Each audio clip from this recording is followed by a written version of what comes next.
What is that?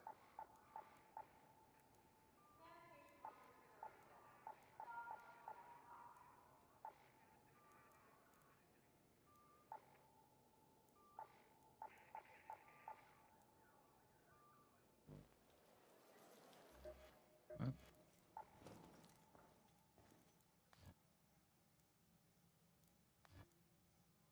Got a fucking soccer ball?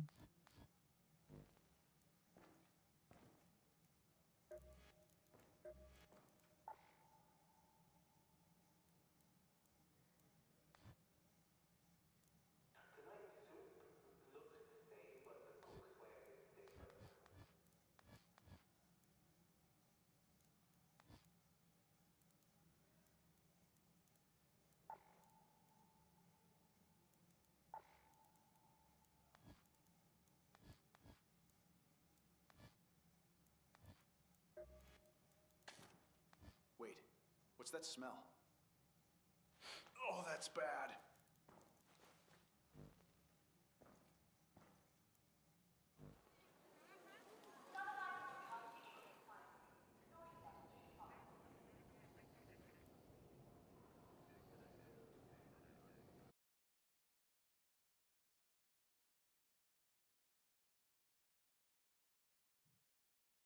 Hey, can you look up whether if I currently sign up for the departure in Arc Raiders,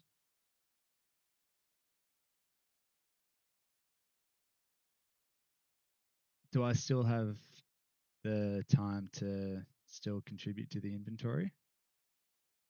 Or does it happen when I sign up?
Oh no, we're gonna get the fucking 3. 100%.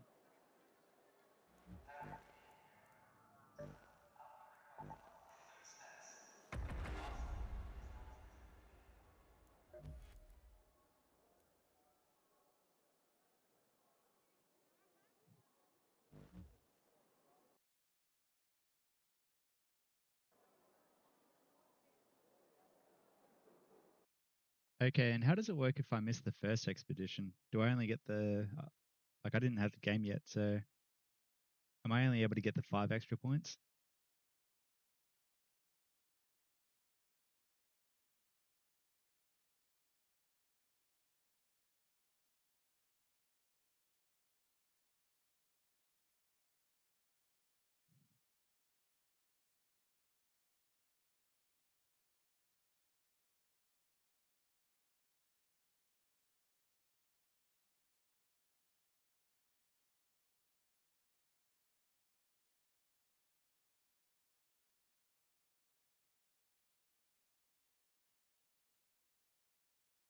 Can you look up the most recent information? Because I believe there was an update after what you're telling me here.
Here.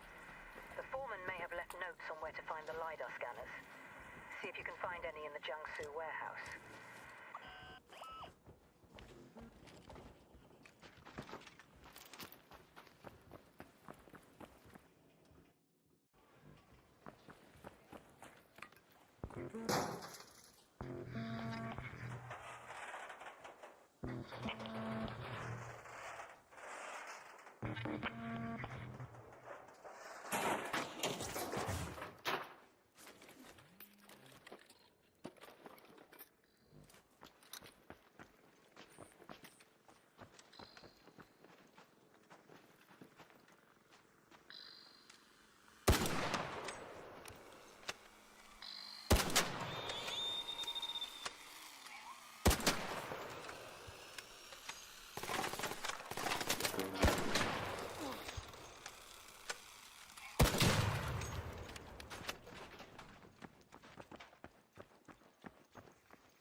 Yo, man.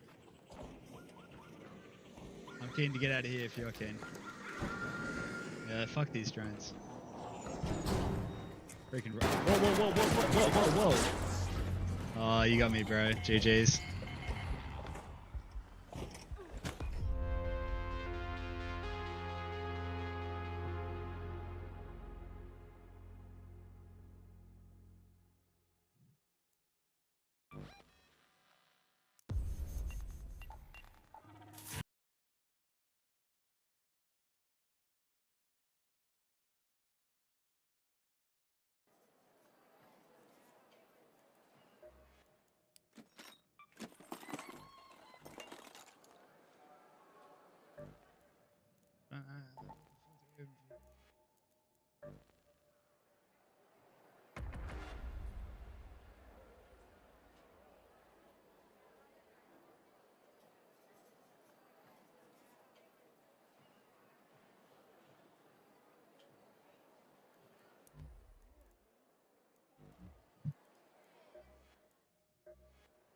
Yeah, how do I get this fucking...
I'm keen to get out of here if you're keen.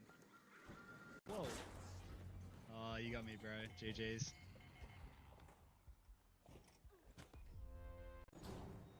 Freaking whoa.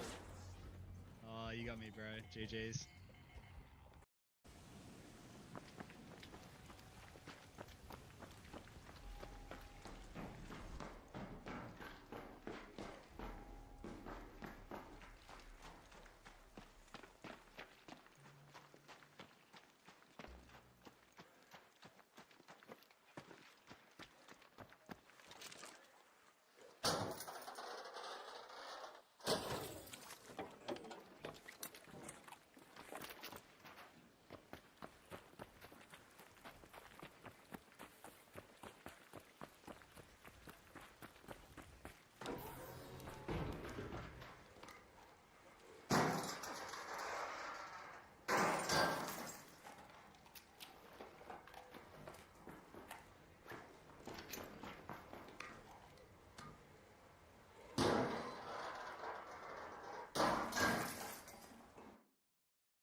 Don't shoot.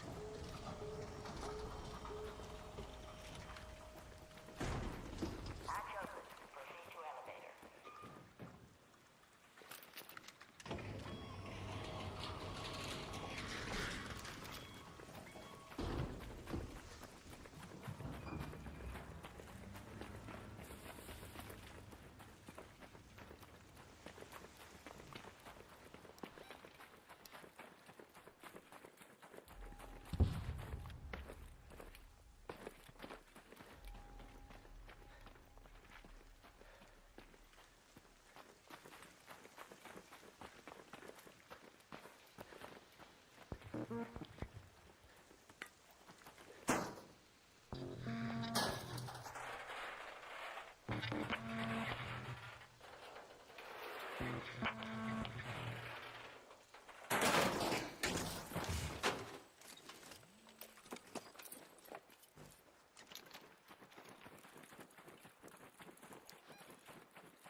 Go to that location.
Hey there!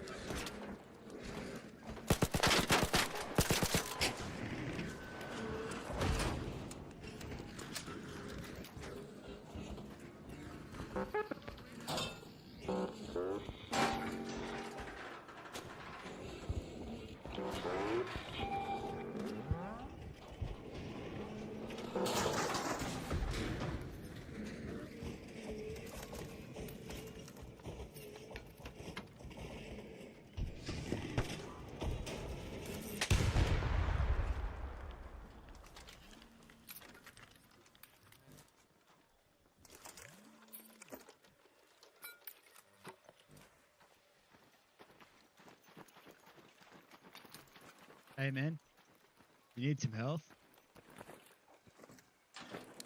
Oh, I'm good. Let me bandage you. I'm not trying to get any ego. Don't mention it. Thank you.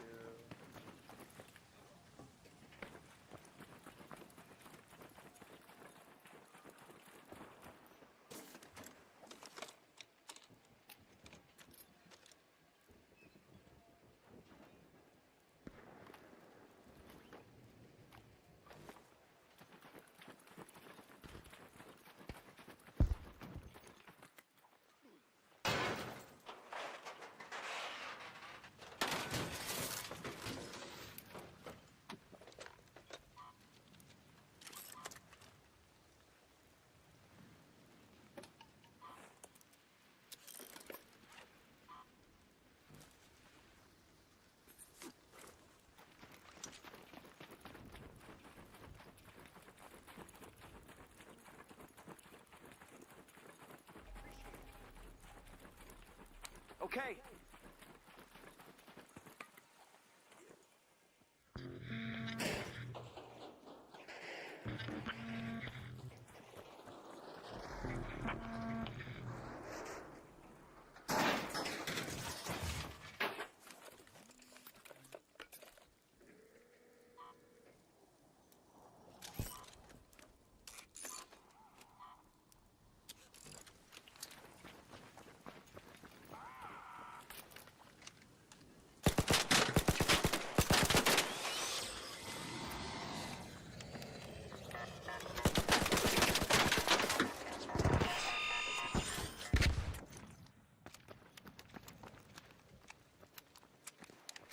Thanks a lot.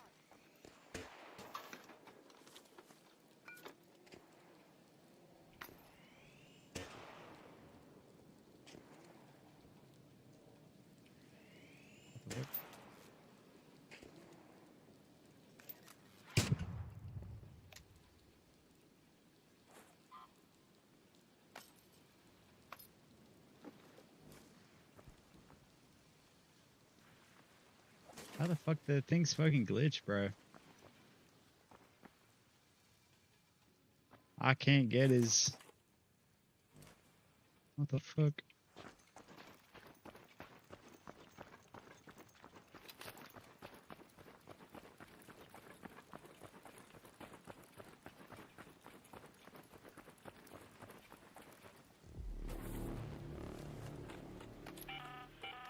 An arc orbiter is en route.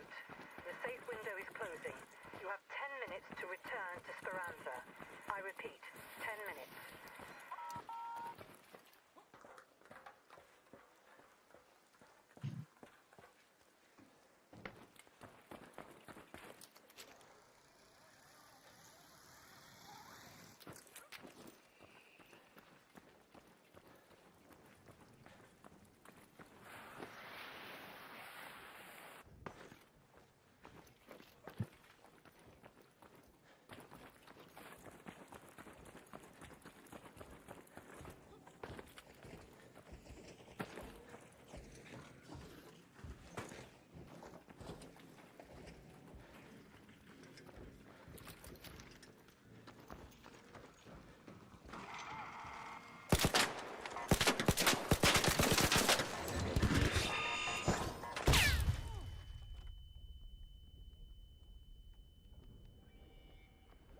Hello, Raider. Yo, man. Bro, I'm trying to get the things to get craft the dead mines. But it's like, see how there's two searches?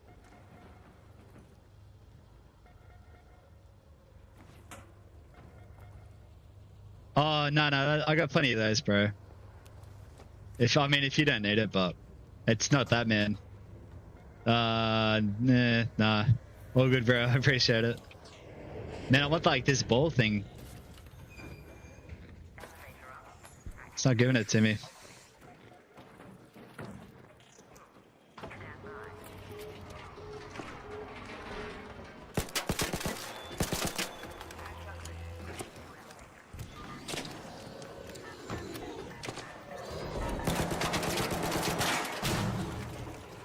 Cool.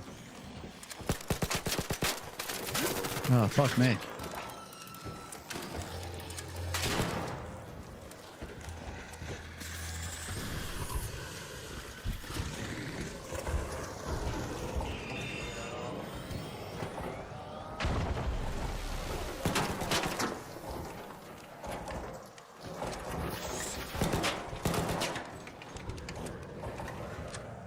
Everything hates us.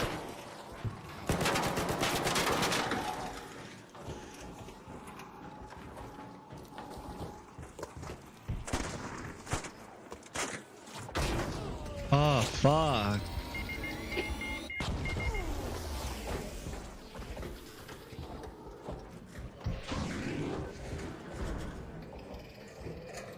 Hey, bro, I'm gonna hit that extract. Oh, no, bro. Please.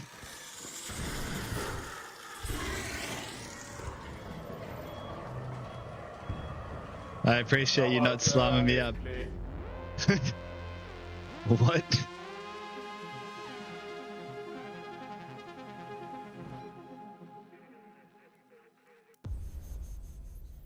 I didn't get it, dude. All I want.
What's up, guys? We're here in Albania. We just finished a 5-week.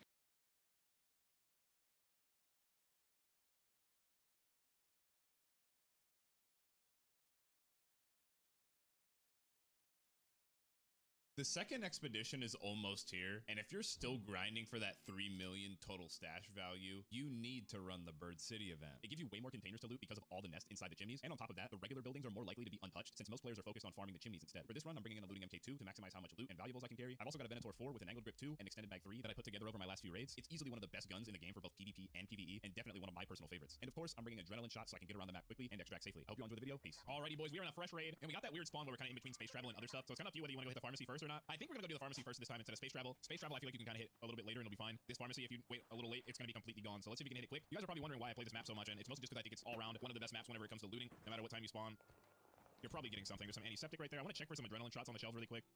Only duct tape, bandage, okay, whatever. Let's go ahead and check these really quick so that we can try and get on over to space travel as quickly as possible. We want to make sure that we look over here. We're actually getting some pretty bad drops. Oh, maybe not. Maybe I underestimated what we were doing here. Let's see if we get anything nice out of here. Now, normally these pharmacies love spawning attachments as well. There we go. That's what I'm talking about. They love spawning attachments.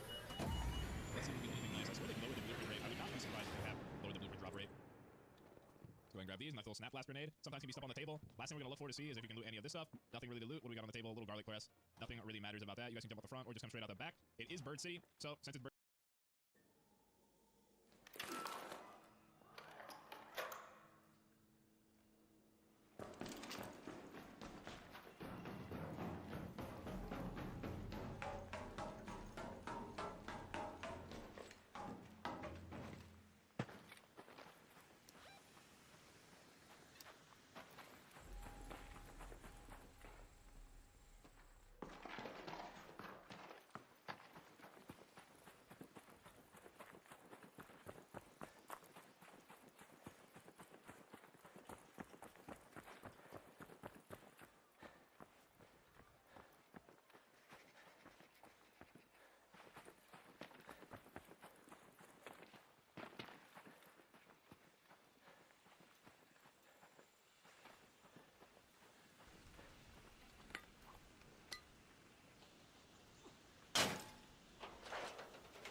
Why wouldn't I, bro?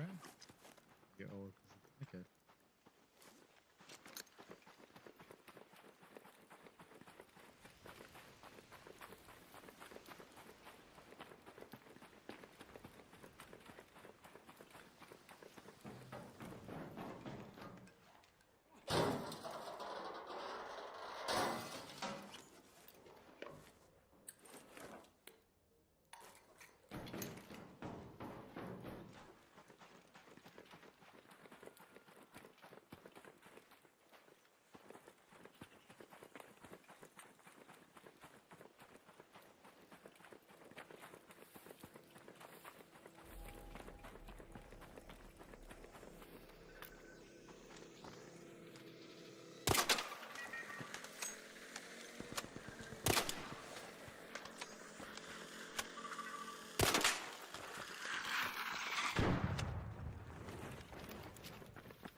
this stage it doesn't matter.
Found the knocked out raider. There.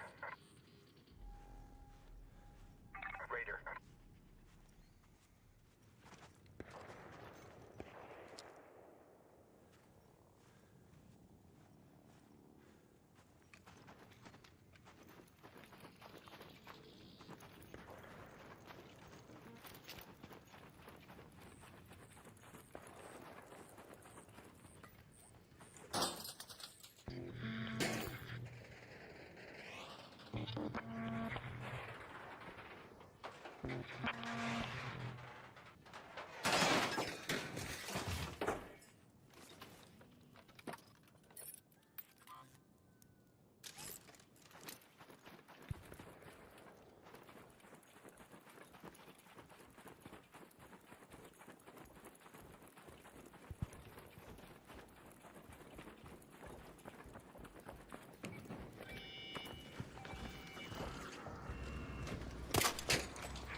Holy fuck, everyone's trying to kill me. What the fuck?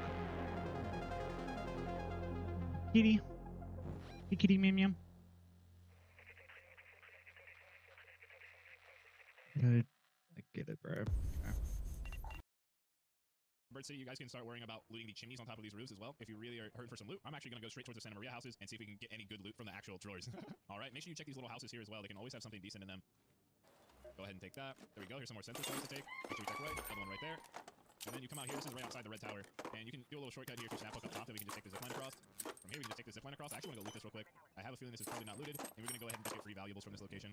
Oh, like actually 100% of the time. It's always a cat bed or a pillow, or both. It seems at this point. It looks like it can be both, and that's going to be some good cash for us. Let's try and get over to the Santa Maria houses as quickly as we can. We got the snap hook, so we'll be able to fly our way over here, this gap. Save a lot of time.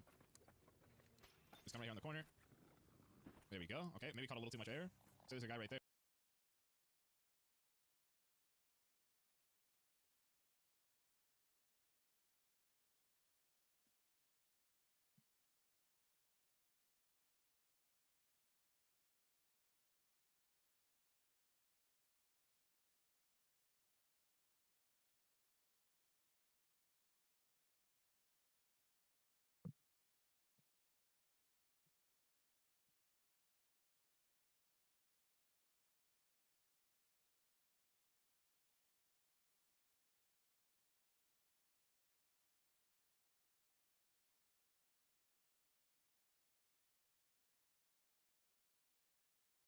Oh, okay. Oh, well, in that case.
Ah.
Let's go to space travel.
What the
is that?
Oh, huge.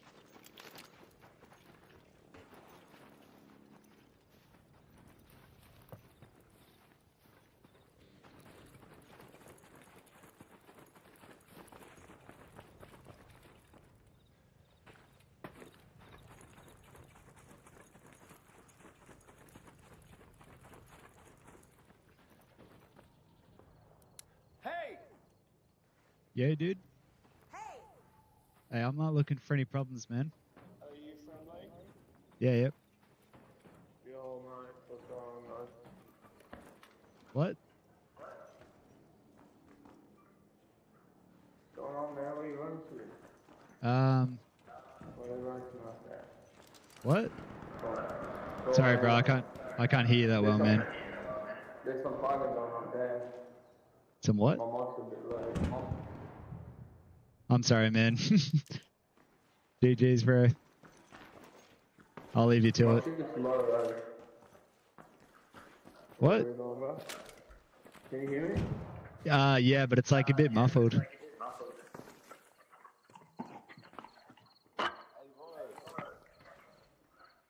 Yo. I'm just looting. I'm not trying to get any fights. Okay. No worries. Me too, man. Just a humble raider looking for some loot. Oh, dude, there's a freaking dead guy here. What the hell? Yo, he must have freaking died by an arc. I think the arc got him. Anyway.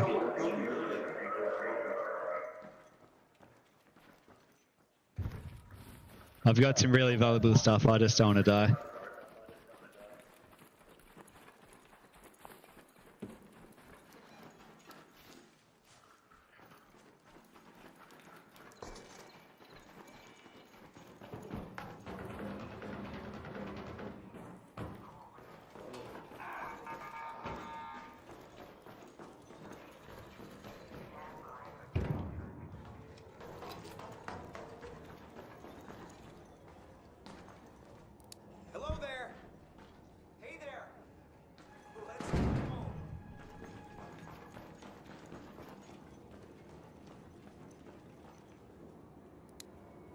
like this. Is that me? No. Oh my god. Look at me going. Let's do this. Whoa, whoa, whoa.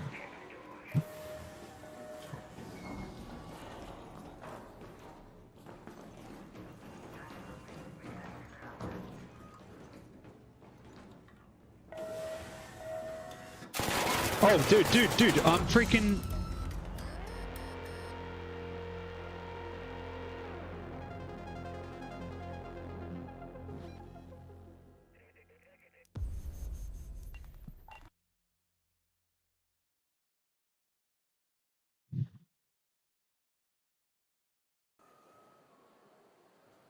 I'm trying to get paid here, man. Trying to get my money. Trying to get that money right, boy. Sell, sell, sell, sell, sell, sell.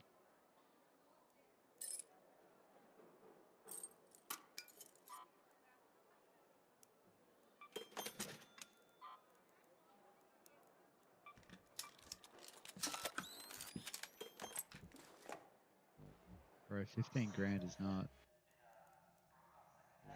fucking great.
Keep your eyes peeled up there.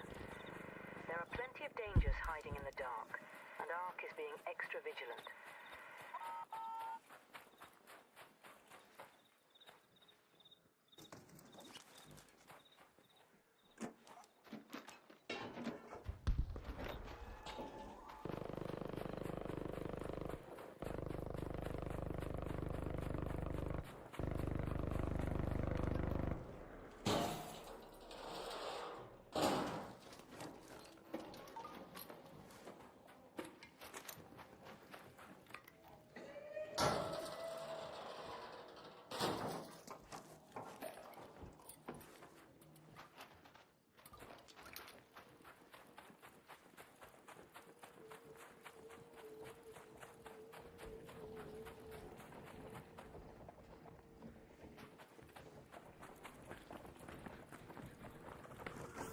Hello, Raider. Yo, man.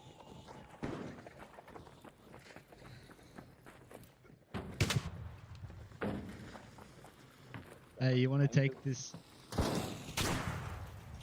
You want to take this bastion? Yeah, fuck this bastion, bro. Say less.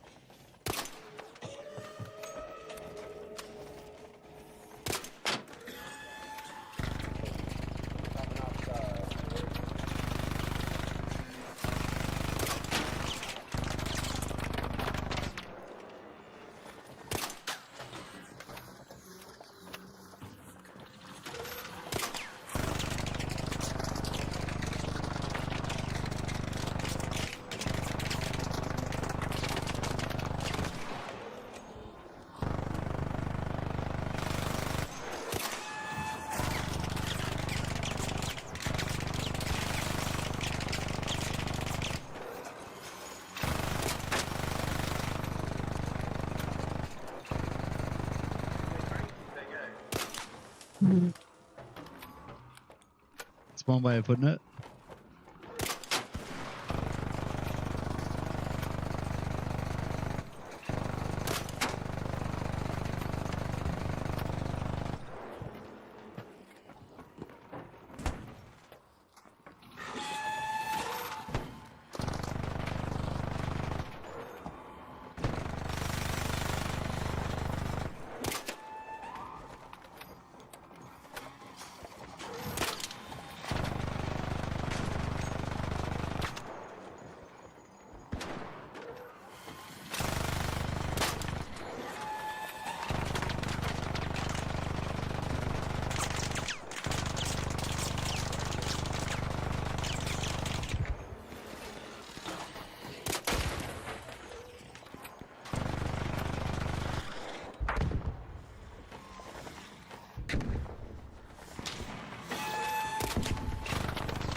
What?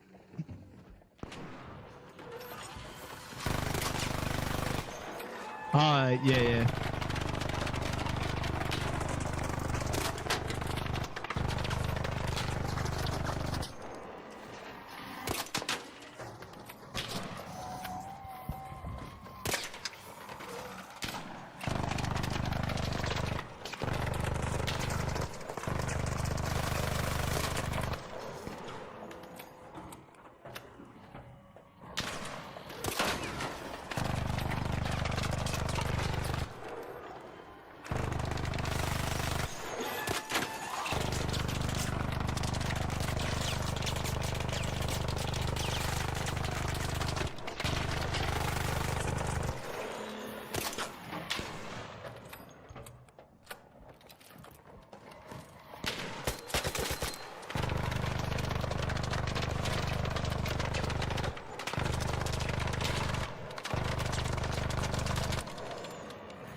Dude, how did you die, bro?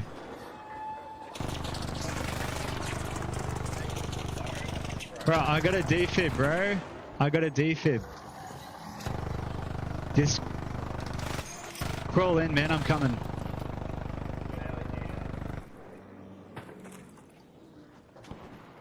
I got a defib, bro.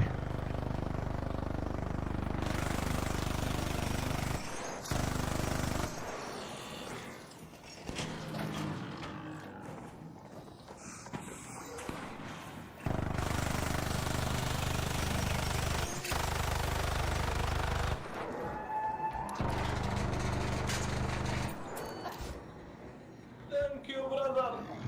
You saved my life. Don't mention it, man. I got you. What do you want? I give you all my gifts. No, don't worry about it, bro. Thank you, brother. No worries, man. Oh, fuck this guy, though.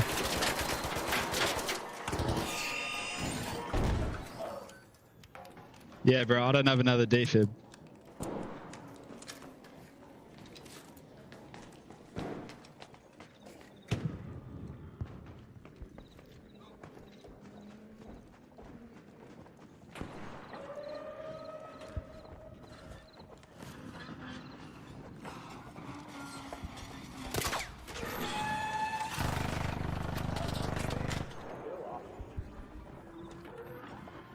It's the fucking...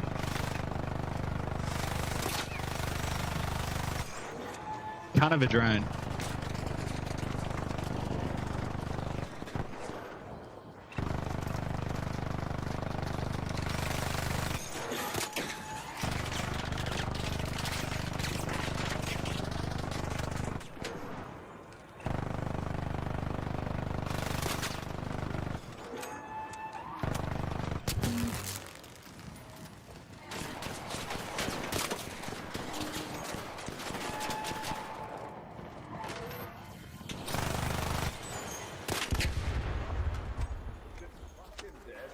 Holy smokes.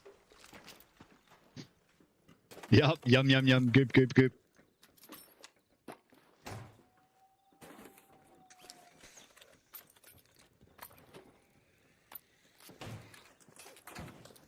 Good stuff.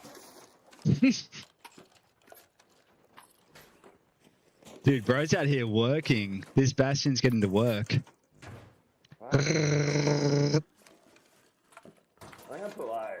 I couldn't tell you how many clips into that come out. Yeah. All my heavy ammo.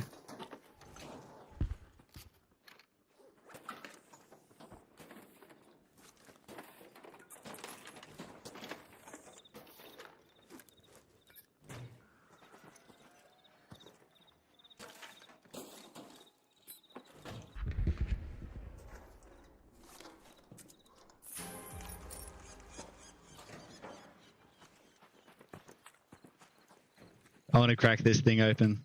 Yeah, crack it, bro.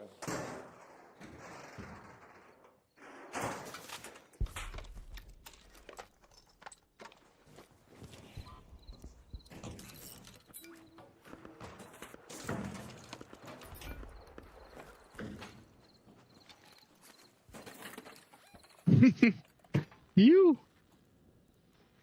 Head home at the southern station. Gooped up, my boy. Gooped up. Thank you again. Thank you. Oh, no worries, man. The least I can do. Anything for an Arab. Huh? Exactly. Well, you're not from Pakistan, are you? I don't understand what you say. My English is not good. No worries, baby. What the baby?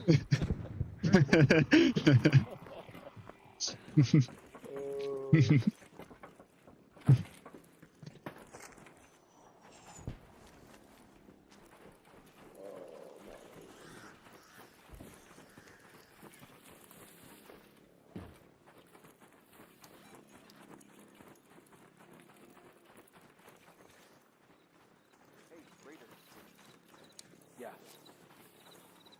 Hey man, show me your skin.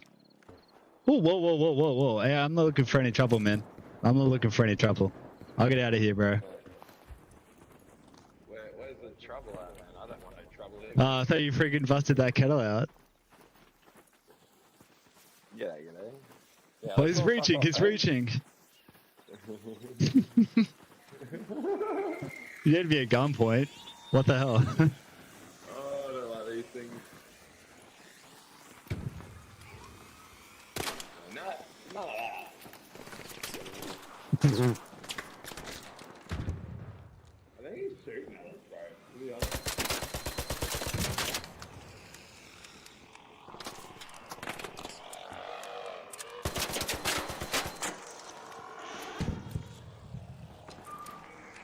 Oh, cool, man. The firefly's coming down.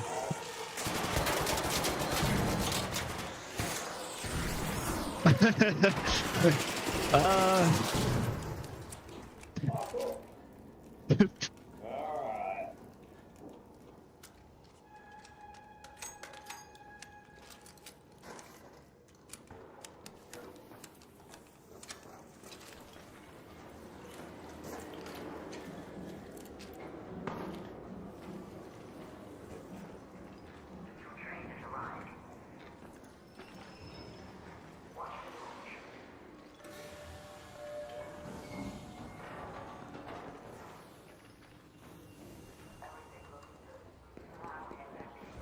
Let's go.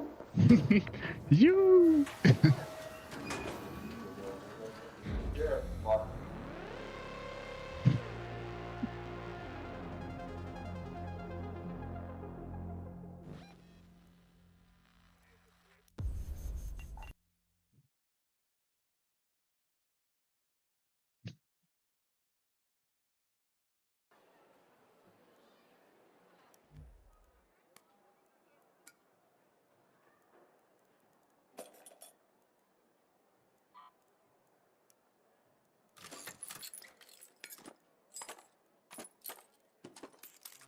Holy fuck. Goop, dude.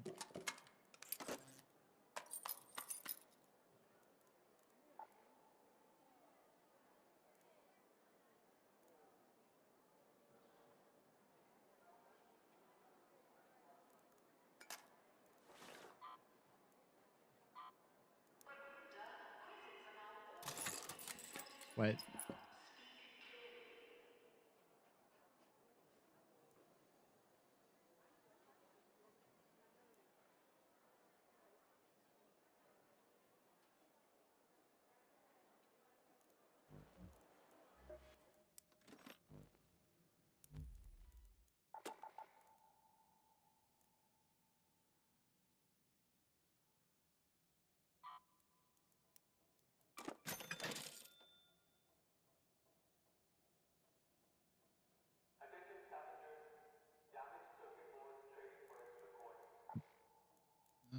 Okay. What are the heavy gun parts worth?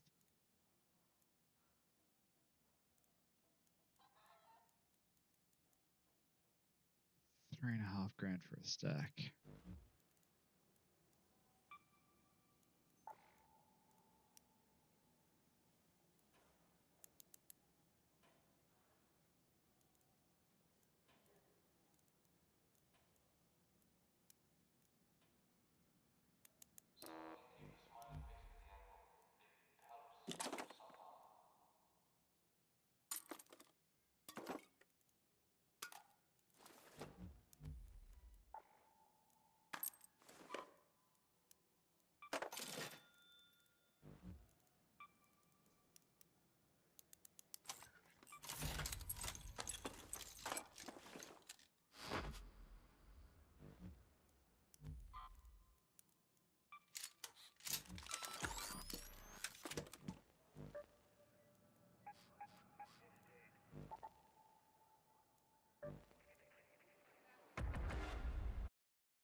air shaft.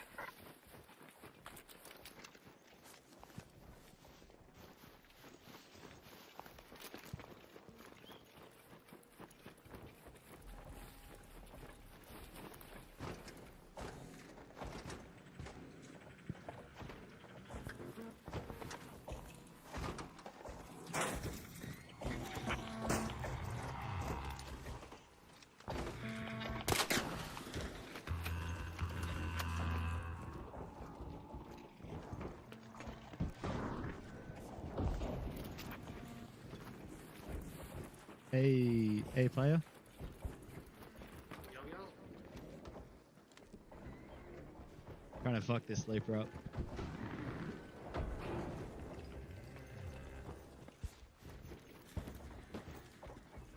Come here, you bastard. Are you fighting Leaper? Yep.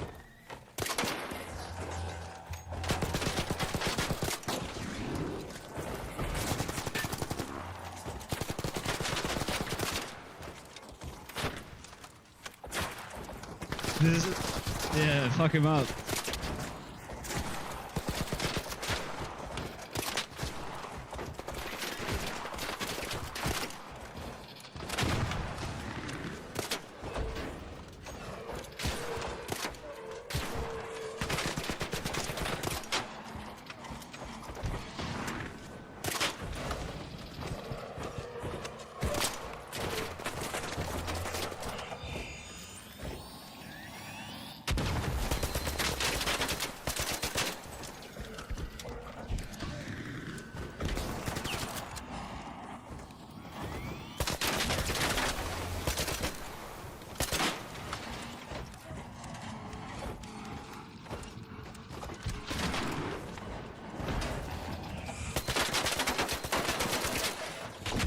Oh, damn, bro.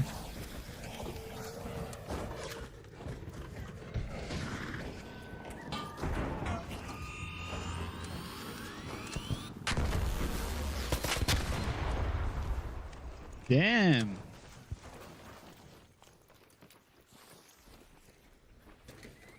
Please tell me someone has a defib.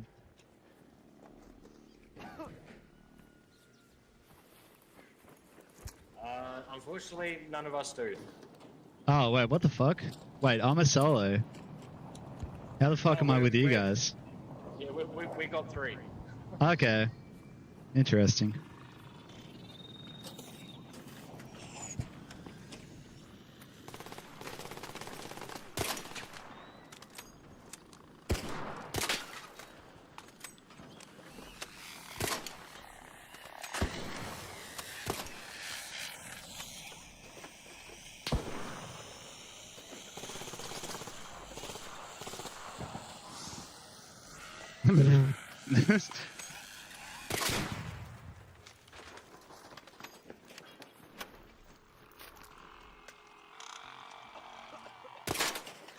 Alright, it's one of these freaking super evil fire drones.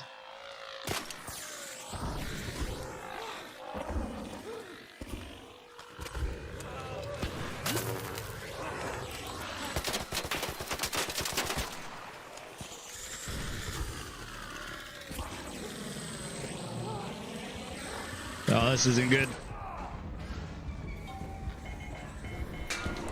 Damn it! Enjoy the goop, guys.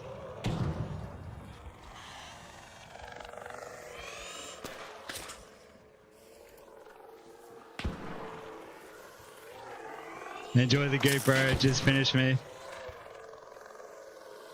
Take it all.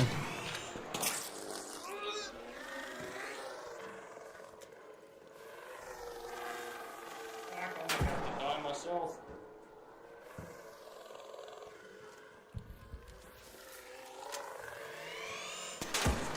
Yeah, do it, bro. Do it. Right in the head.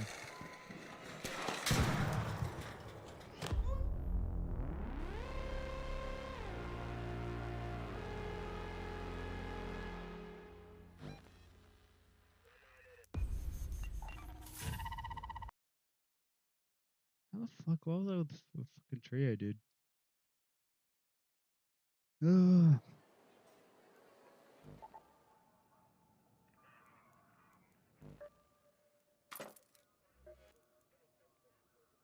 How do you get the?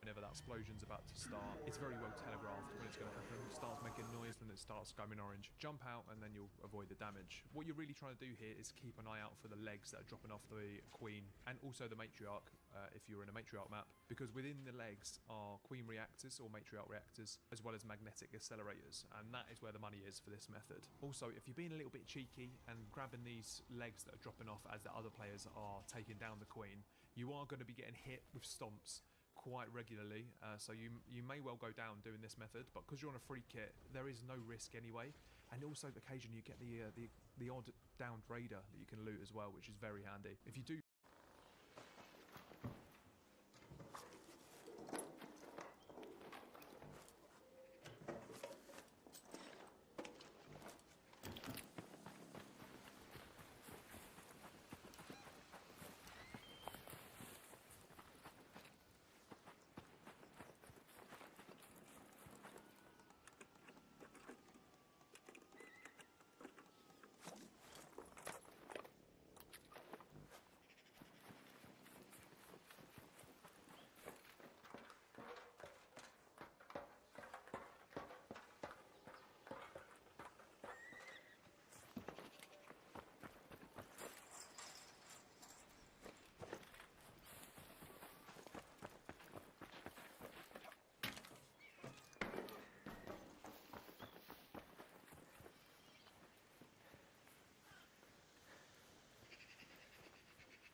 Yeah, dude.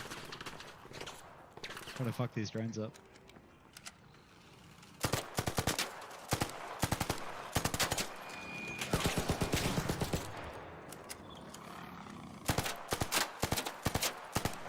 Oh no. Dude. It's the big super evil scary guy.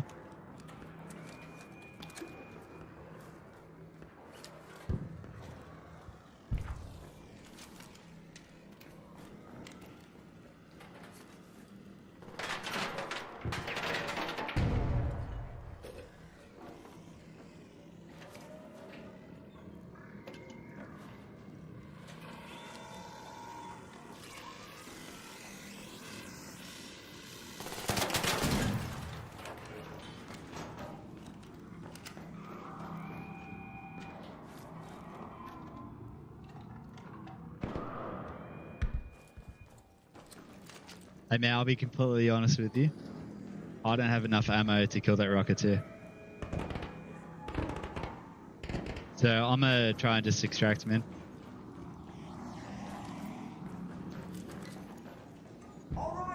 Usually I'm down to take him on, but this particular raid, nah.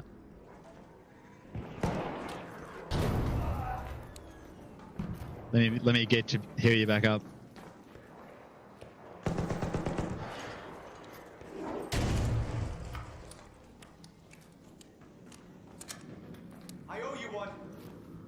Don't worry about it, man. Anything for a raider. Nothing gay, though. Thanks. No worries, man.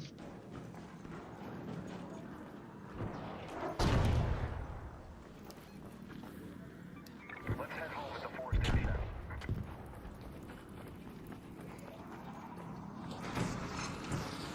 Yeah, dude. Are you still here?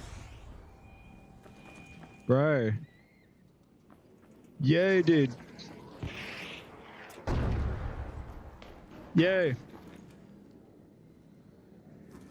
Bro, I got a defib, man. I got a defib. Hello? Hey, Raider!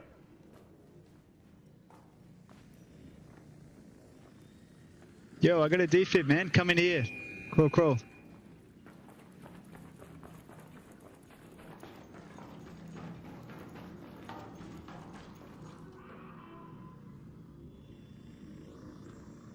Bro.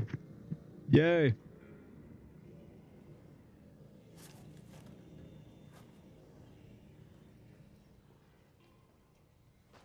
Yo, dude.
Awful override active. Emergency protocols bypassed. Hold for clearance.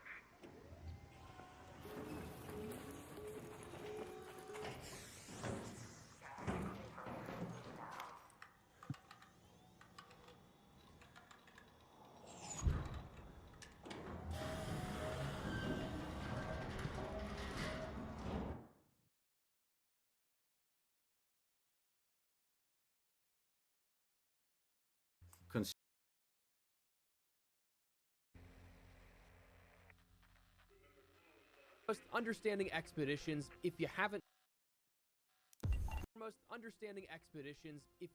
taken part in the first one, just a quick little refresher here at this. They're optional resets for ARC Raiders that run on a set schedule. Every 60 days, that window will open up, allowing you to gather resources and commit to, or not commit to, a reset. You do not have to take part in them. It's entirely optional, but if you decide halfway through an expedition that you're like, okay, I kind of want to do this reset here, I've done all I want to, unfortunately, you won't be able to reset until that next window opens up. And on top of that, missing an expedition window also means losing some of the buffs in the next cycle. Some of those being cumulative, some of those needing to be successive and chained together for multiple expeditions, but we'll get to that in a second. As for Expedition 1 or 2, the point A to point B type of situation here on how you end up getting to your reset may change ever so slightly. First-timers can once again take part in this, of course. You have to hit within that window of the expedition opening up. That's universal. The requirements, though, are not. Those vary slightly depending on the expedition you're personally on. So, for example, my second expedition checklist may be slightly different than yours if you're on your first expedition. Some subtle differences here at this include Expedition 1 including things like rubber parts, cooling fans, sensors, humidifiers, and magnetic accelerators, across the collection style of what you have to do for the expedition and the project there, while Expedition 2 will, instead of those items, have plastic parts, cooling coils, shredder gyros, frequency modulation boxes, and ion sputters in place of that. So slightly altering some of the things you have to collect in the phases upwards of the load stage, where you still have to contribute the same amount of value of each individual foundational, not different, but enough to make it something you're not doing the exact same thing build with. However, larger differences between Expedition 1 and Expedition 2 come in the way of the rewards that you'll end up getting here for this. With the expeditions, you end up getting buffs that will give you sort of account bonuses across the entire next, air quote, season, I guess you can call it that, but in that sort of next expedition reset. So if it's your first time going through the expedition, you'll end up getting a 5% XP boost across everything. That being 5% more XP for everything you loot, all the arc you end up damaging, players you damage or knock out. However, if it's your second time doing this expedition, you'll then go to, in the next week or so, a 10% XP boost. You'll get a scrappy material boost for 6% to the first timers and 12% to the second timers. Your repair value bonuses will be 60% for first timers, 70% to second timers. And then overall, you get bonuses in terms of things like your stash. That's going to expand in how much you can have on person. That you get the point by now. Your first time doing the expedition will grant you 12 additional stash slots, but if it's your second time, you'll get 24. These continue to compound with each individual expedition you take part in. Now here's where we're going to have to reiterate, because this is actually different and something you do have to consider now going into Expedition 2 here. So make sure you're consciously aware of this, but as stated by Embark, buffs, so your XP boost, scrappy materials, and repair value, those are consecutive expedition dependent, meaning that those who continue to depart will have those bonuses, but they will be reset for those who decide to not depart again. So pending no change, if you didn't take part on Expedition 1 but do this time, you'll get those first tier buffs. If you take part in Expedition 1 but do not take part in Expedition 2, you do not keep those buffs. So big stipulation there. However, those are the only things that will be dependent on those consecutive chain-based expeditions. The skill points you earn, the stash bonuses, those are all kept because they're only dependent on however many expeditions you actually do take part in. They don't require that consecutive 1,000 in value as opposed to 1 million in value, meaning your total for all 5 will only come in-game. But the big things, of course, with the expeditions that a lot of people, at least right now, focus on, yeah, those things like the bonuses and everything are cool, but skill points are those main things you can end up getting. This time around, they're a little bit different here in regards to what we see for how it's handled in Expedition 2. Expedition 1, it was 1 million in combined stash and coin value for each individual skill point, upwards of 5 million in total value for 5 skill points. That's been slightly changed here. That was something that lasted about 10 to 14 days before the expedition window opened up. We learned about that, and it made it this mad dash for only talking about and caring about video points. So this has now been adjusted where every skill point will be 600,000 in value as opposed to 1 million in value, meaning your total for all 5 will only be requiring 3 million in total value versus the 5 million of Expedition 1. Now, right now, it is something that there's not as much time as opposed to like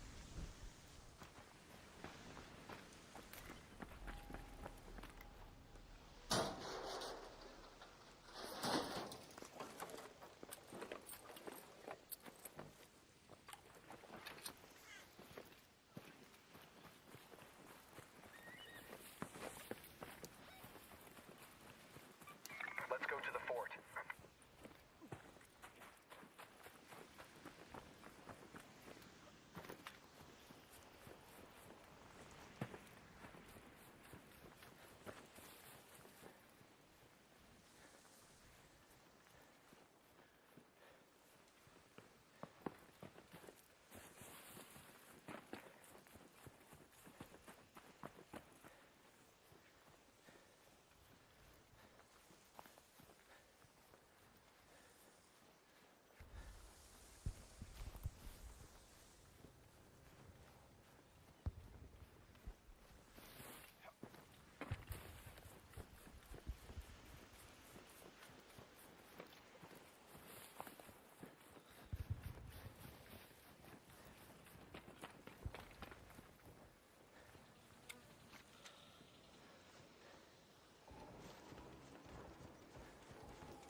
Yeah, Are you dude. okay? I freaking. Thank you for that, I man. want to help you. Sorry What? for the grenade. What? I want to. I want to. Sorry, I don't speak very well. Yeah. No, alright. No, it's for the bandisters, the grenade. It's not for you. What? The grenade, it's not for you. It's for the. Oh yeah. Oh yeah. Yes. Oui. Merci.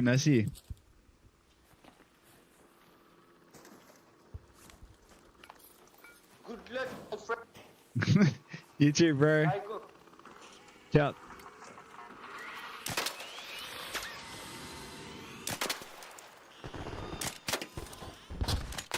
Holy.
Hello there.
Head home at the forest air shaft.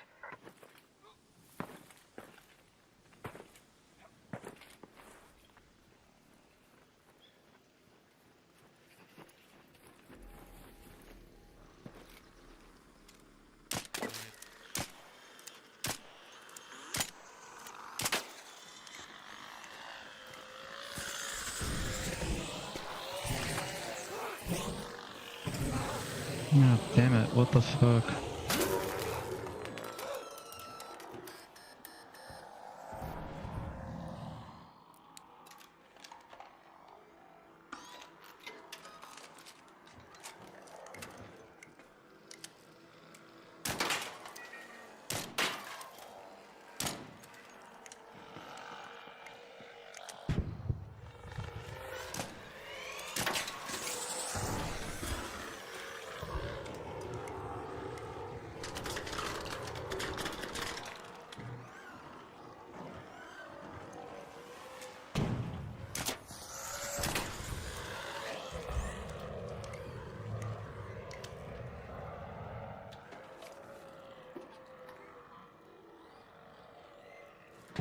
Wait.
Oh, wee wee wee wee.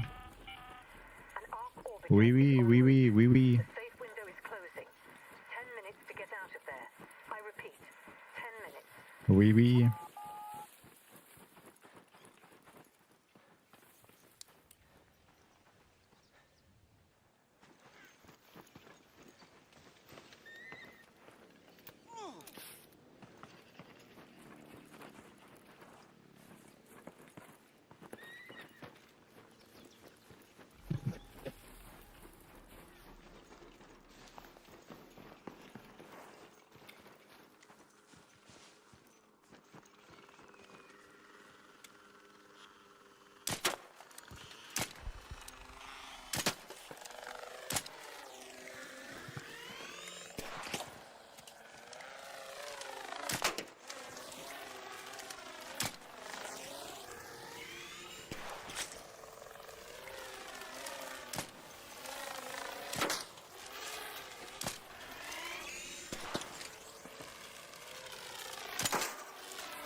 The whole lobby had descended on him and dispensed like street justice. It certainly encourages us to lean more forward into giving opportunities to have friendly and fun interactions. I think it's an easy idea to reach for. I can put it that way.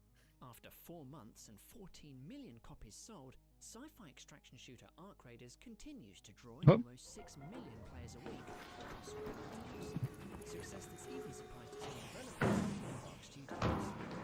Ahead of the Shrouded Sky update dropping on February 24th, we sat down with design director Virgil Watkins to discuss the game's unique aggression-based matchmaking, how Embark balances patches with new content, and what the future holds for the game. No. No, I'm not friendly. Oh no!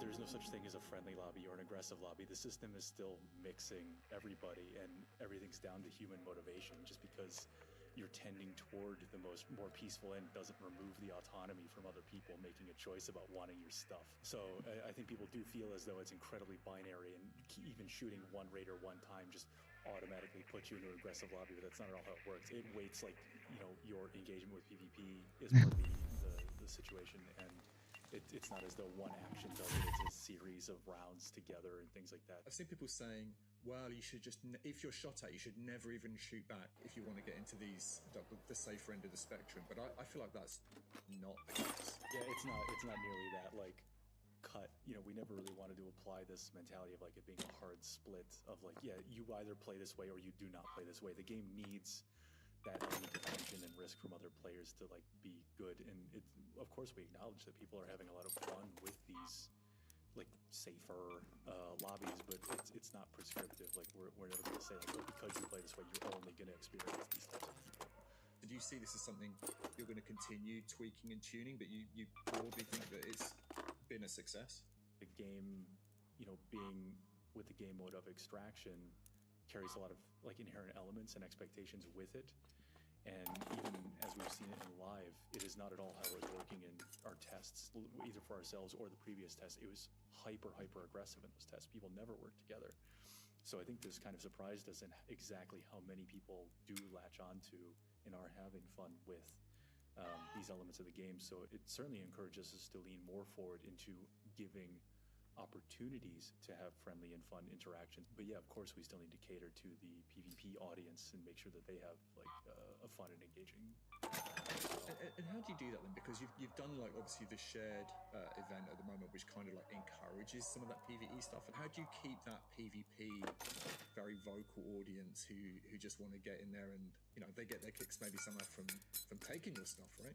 We just have to primarily make sure that the PvP side of the game is as fair as we can make it. Like, obviously, there's still things we need to work out with balance on some factors. We still have the mantra, and this is even regardless of the formation of this PvE-heavy audience. The mantra is that the game never asks you to fight other players. That's entirely your own decision. You're always going to have people who have the motivation to fight because there are people who just like PvP and do those things. So I think we need to keep making sure we're providing them with like, the tools and means to do that in an engaging way. But you're absolutely correct. Like we have this cohort of players who want to play more peacefully or like role play even, in ensuring that like we don't harm their experience either. So it is a precarious position. This is a real example. We're all just running around chatting, and one guy did, like you say, did the heel turn and killed someone, and within seconds, the whole lobby had descended on him and dispensed like street justice. How do you feel about that kind of emergent gameplay? Well, I mean, for me, that's actually kind of the hope with all of it is like letting players with their own motivations and create all those stories for each other, and that's not something we can ever author or force to happen, and I'm glad that we don't try. I far prefer that we give players the means and the context and the opportunity to do these things that they need to do what they want to do. And I've even seen videos where people cause that kind of chaos on purpose. Like they'll have a silenced weapon and watch two people being friendly, and they'll shoot at just the right moment. The guy turns like, "Why'd you do that?" And then they get in a fight, and then a third guy shows up and it punishes the first guy, and then no one knows what's going on anymore. And I think those are some of the better moments you can see. How much do those post-match surveys play in terms of determining zero factor? Really? I assume they would do something. Those are just to help us gauge how players felt about the round. They have no like mechanical change on what happens to you. It is solely based on your actions in the round. We're now into kind of midway through the second big expedition. I know you've talked in the past about it being something you wanted to kind of tweak and adapt, and you changed the stash value that was required for the full number of points. But in the longer term, how long do you see that loop of kind of resetting, re-earning blueprints remaining kind of interesting? It is a bit of an experiment, and because we didn't want to force resets on everyone, then now we're on this road of like, how do we make it interesting enough for the largest amount of people to participate in this? The currency system we have today was just what we had time to develop, and we reduced it, of course, for Expedition 2, just because even though at the time we calibrated the 5 million around what the average player's economy looked like, it still, I think, overshot in how much people felt like they had to engage with it, or how much they felt compelled to chase that, which is why we brought it down. But because of other things that were actively in development, we didn't have time to shift the system to what we intend to do next. And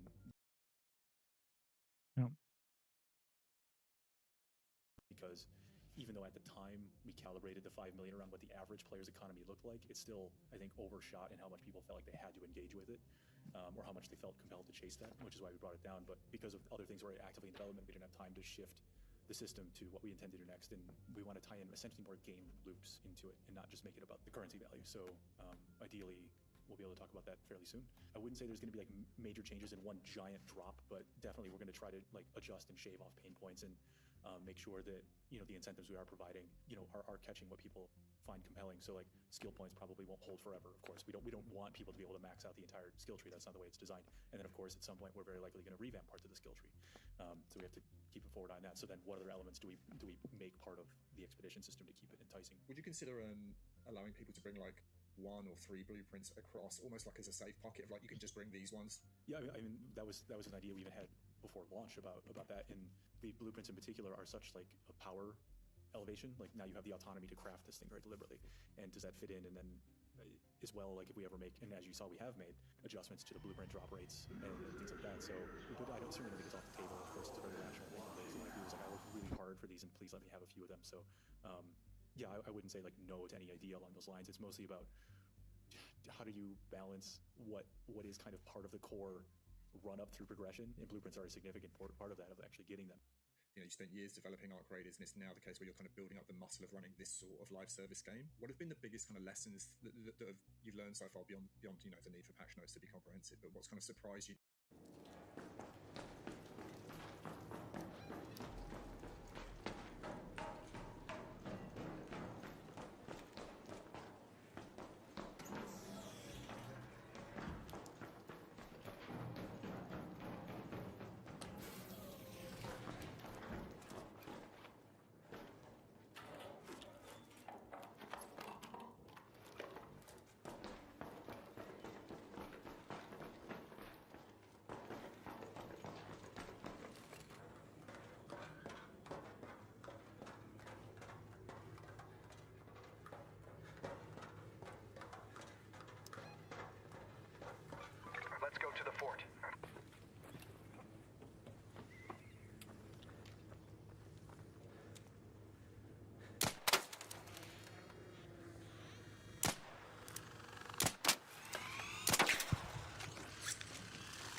What the?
Hey, hello!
Hey, Raider! Okay. What? The spider thing there. The spider. The robot spider. Oh damn. Nah, fuck this guy.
Nice. You want to take that Rocketeer? Nah, you are, buddy. Oh, yeah. Wait, North. Oh, we load this suit. We load this suit first. Yeah. Oh wait, do you need heavy? No, you want? Oh, you want? Okay. I got. Yeah. I'll just get this shit and we'll have a crack at him.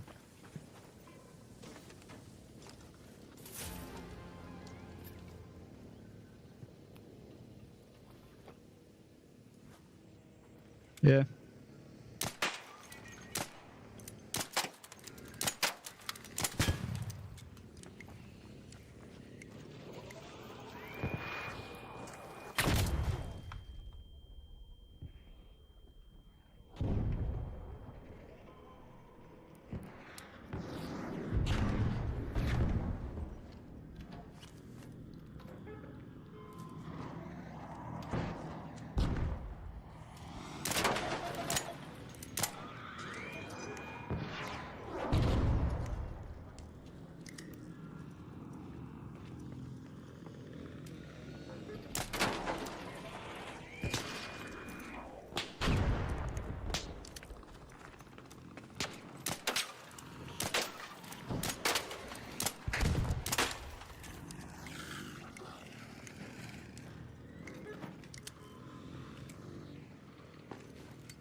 You got me, bro.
clock on screen. 5 minutes left. Go find your way home. I repeat, 5 minutes.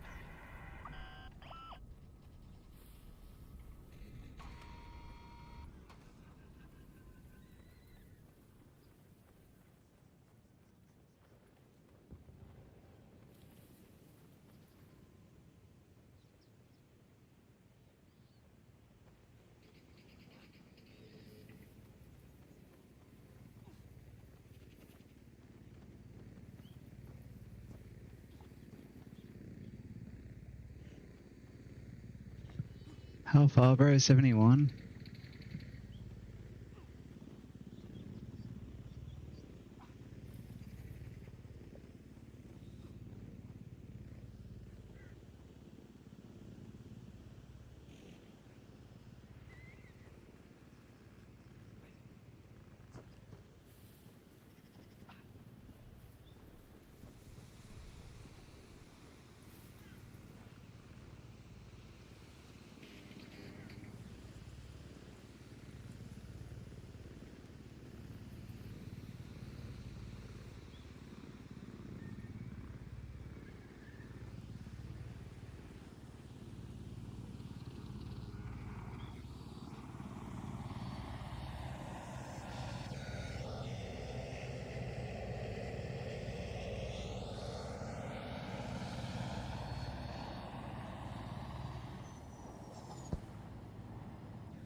Request acknowledged.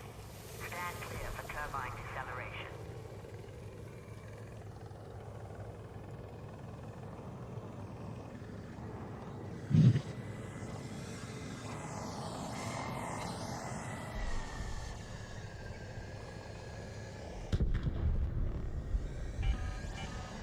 Last warning. 2 minutes left. Head back immediately. The window is closing.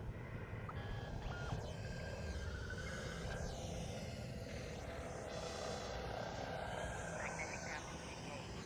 Temperature dropping. Hold for clearance.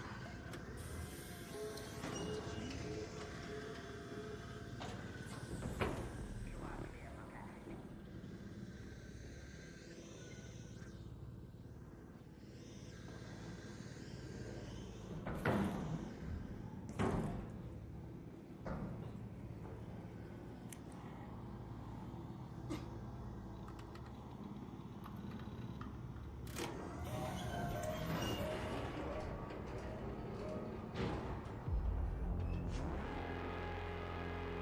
You're like, oh, I didn't expect that.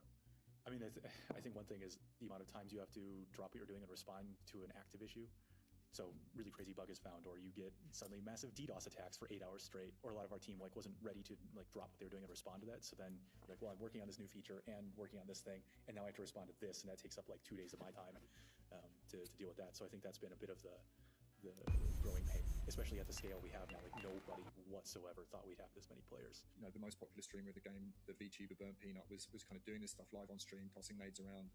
By his own kind of suggestion, he was only doing it against people who were doing it to him, and he wanted to bring it to you guys' attention so that it would be fixed quickly. And I've seen the community completely split between, well, it's good because they fixed it the next day, and maybe they wouldn't have if he hadn't have highlighted it, and other people going, well, you can't have a two-lane justice system. He should be banned with everyone else. Like, where are you on kind of how you handle that sort of thing? All I can say with this issue in particular is more coincidence. We already had things ready to go for it when it kind of exploded. But of course, you'll you'll have things come to your attention in a very loud way through some channels, and then it becomes hard to gauge, the level that's being used. So I don't feel as though there's a two-lane thing. Like, we respond to stuff the moment we know about it. It just takes time to patch certain issues compared to others. Obviously, in this same service game space, some very high-profile failures as well. Like we saw Concord kind of flame out, and then Highguard obviously making layoffs. Do you kind of like imagine a world in which, if you had one bad trailer, like, or one trailer that was received badly, like, as the kind of final moment of the game, also that could have been your future? Do you consider like that's the kind of tightrope that these kind of games are on at the moment? I think we were fortunate that we've been building the game for so long, and like, it was already fun for us, and we were just hoping that translated. And I think in some of these situations where you might see a piece of media and then it's hard for you to gauge what actually having your hands on it is like, put you in a bit of a position. Like, and then we because we've been doing tests, and like Tech Test 2 for us was obviously a pivotal moment where we really got huge amounts of player response. So I think that helped us calibrate where we went with a lot of like real public data to an extent. But certainly I think it's hard when you can't manage expectations. We've even seen that, like, even around Tech Test 2, we had the whole countdown to a countdown thing. No one really intended for that. We're just like, ooh, everyone's excited, so are we. Let's count down to something. And of course, the narrative around Shadow Drop popped up, and we didn't jump on that quickly enough. And obviously, everyone's very disappointed. I don't envy those positions for sure. Do you think after being a paid game actually probably did it a service, because players then, you kind of had to commit to it, right? It wasn't like they just played 2 rounds and went, no, it's not for me, and kind of dipped out. They were kind of like on board with it because they'd spent the $40 maybe. Yeah, I have to imagine so. I mean, just using my own gamer brain, that's how I tend to feel about stuff. I do a bit more research into it. I'll watch content creators or reviews that I feel like I align with, like how they feel about stuff, and then when I make the purchase, I feel like I'm generally more informed than as opposed to like free-to-play games where I'll just give it a go because, oh, it's kind of interesting, but yeah, you lack that sort of personal investment. So I think that definitely did us some favors, and it's part of the reason why we changed back then from free-to-play to paid, because then we felt like we could build a product that was more appropriate for that. Going back to Art's kind of PvE side, about the Matriarch and the Queen boss fights, I love them. I think they're spectacular. They're like almost nothing else I've done in gaming. The closest almost to like raid bosses in something like Destiny. But I've seen a lot of frustration from players about how the kind of like loot is portioned out. I know you changed the drop rate of the cores in the legs, but having so much of the loot in that central orb, it often feels like the boss dies and almost no one gets anything. Are there kind of changes maybe coming to those encounters? I mean, yeah, we keep evaluating how it's going, but those things, even though they're like huge and deadly, they're not intended for like the full server to go up against and be equally rewarded. It is meant to be like, a couple of dedicated squads maybe working together while also dealing with other players as a factor that they have to manage. That's not how they're being played, though, I don't think. I mean, it is pretty mixed. Then you get the players who do end up in the slightly fragile levels. You do get like everybody working together, and then there's that moment like, okay, does anyone just fight it out now over what loot there is, or it's the whole thing. With those enormous arc on the horizon in Bluegate and a few other maps, I had this idea, because you can't just keep making bigger encounter models, that when we finally meet those, one of those will be a map itself. 1 to 10, how close am I? I think it's an easy idea to watch for. I can put it that way. We've got the roadmap now for the rest.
Oh. I'm friendly, bro. What the hell? GG's.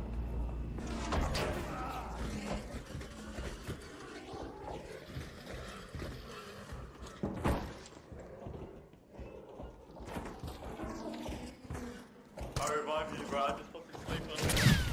What? Oh, thank you, man.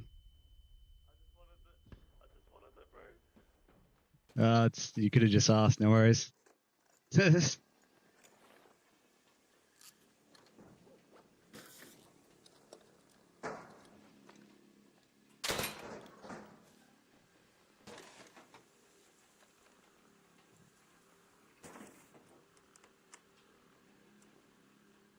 I'm too greedy. I'm sorry, bro. I want to see what you have.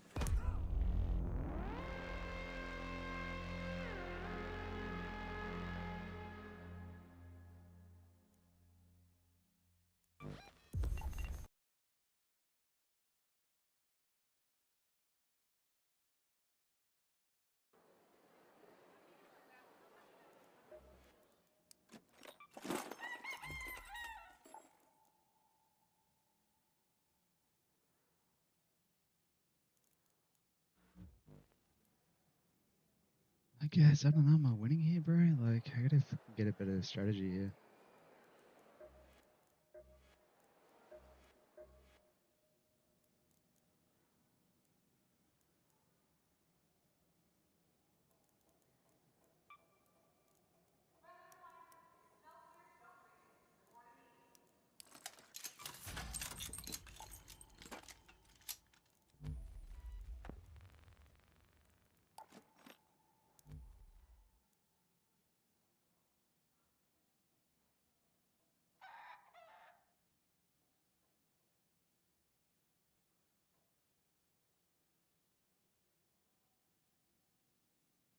I don't even know.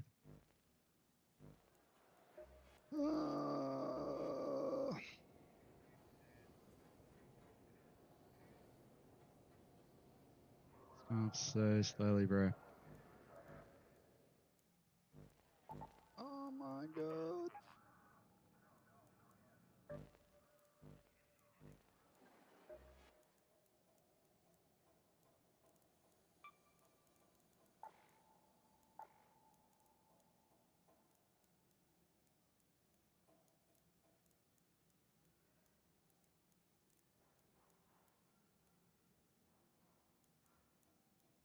What am I fucking doing here, bro?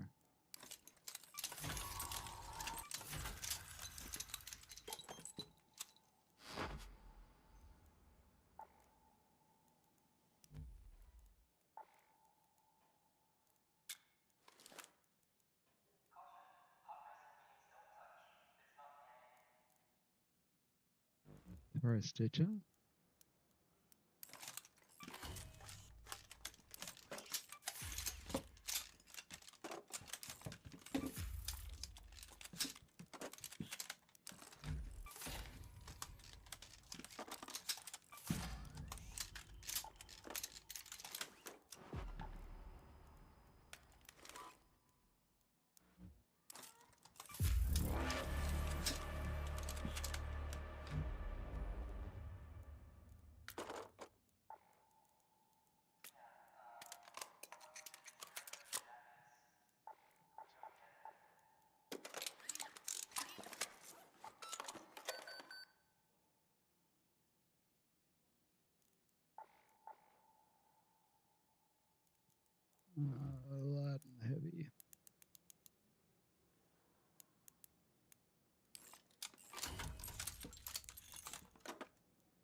guess.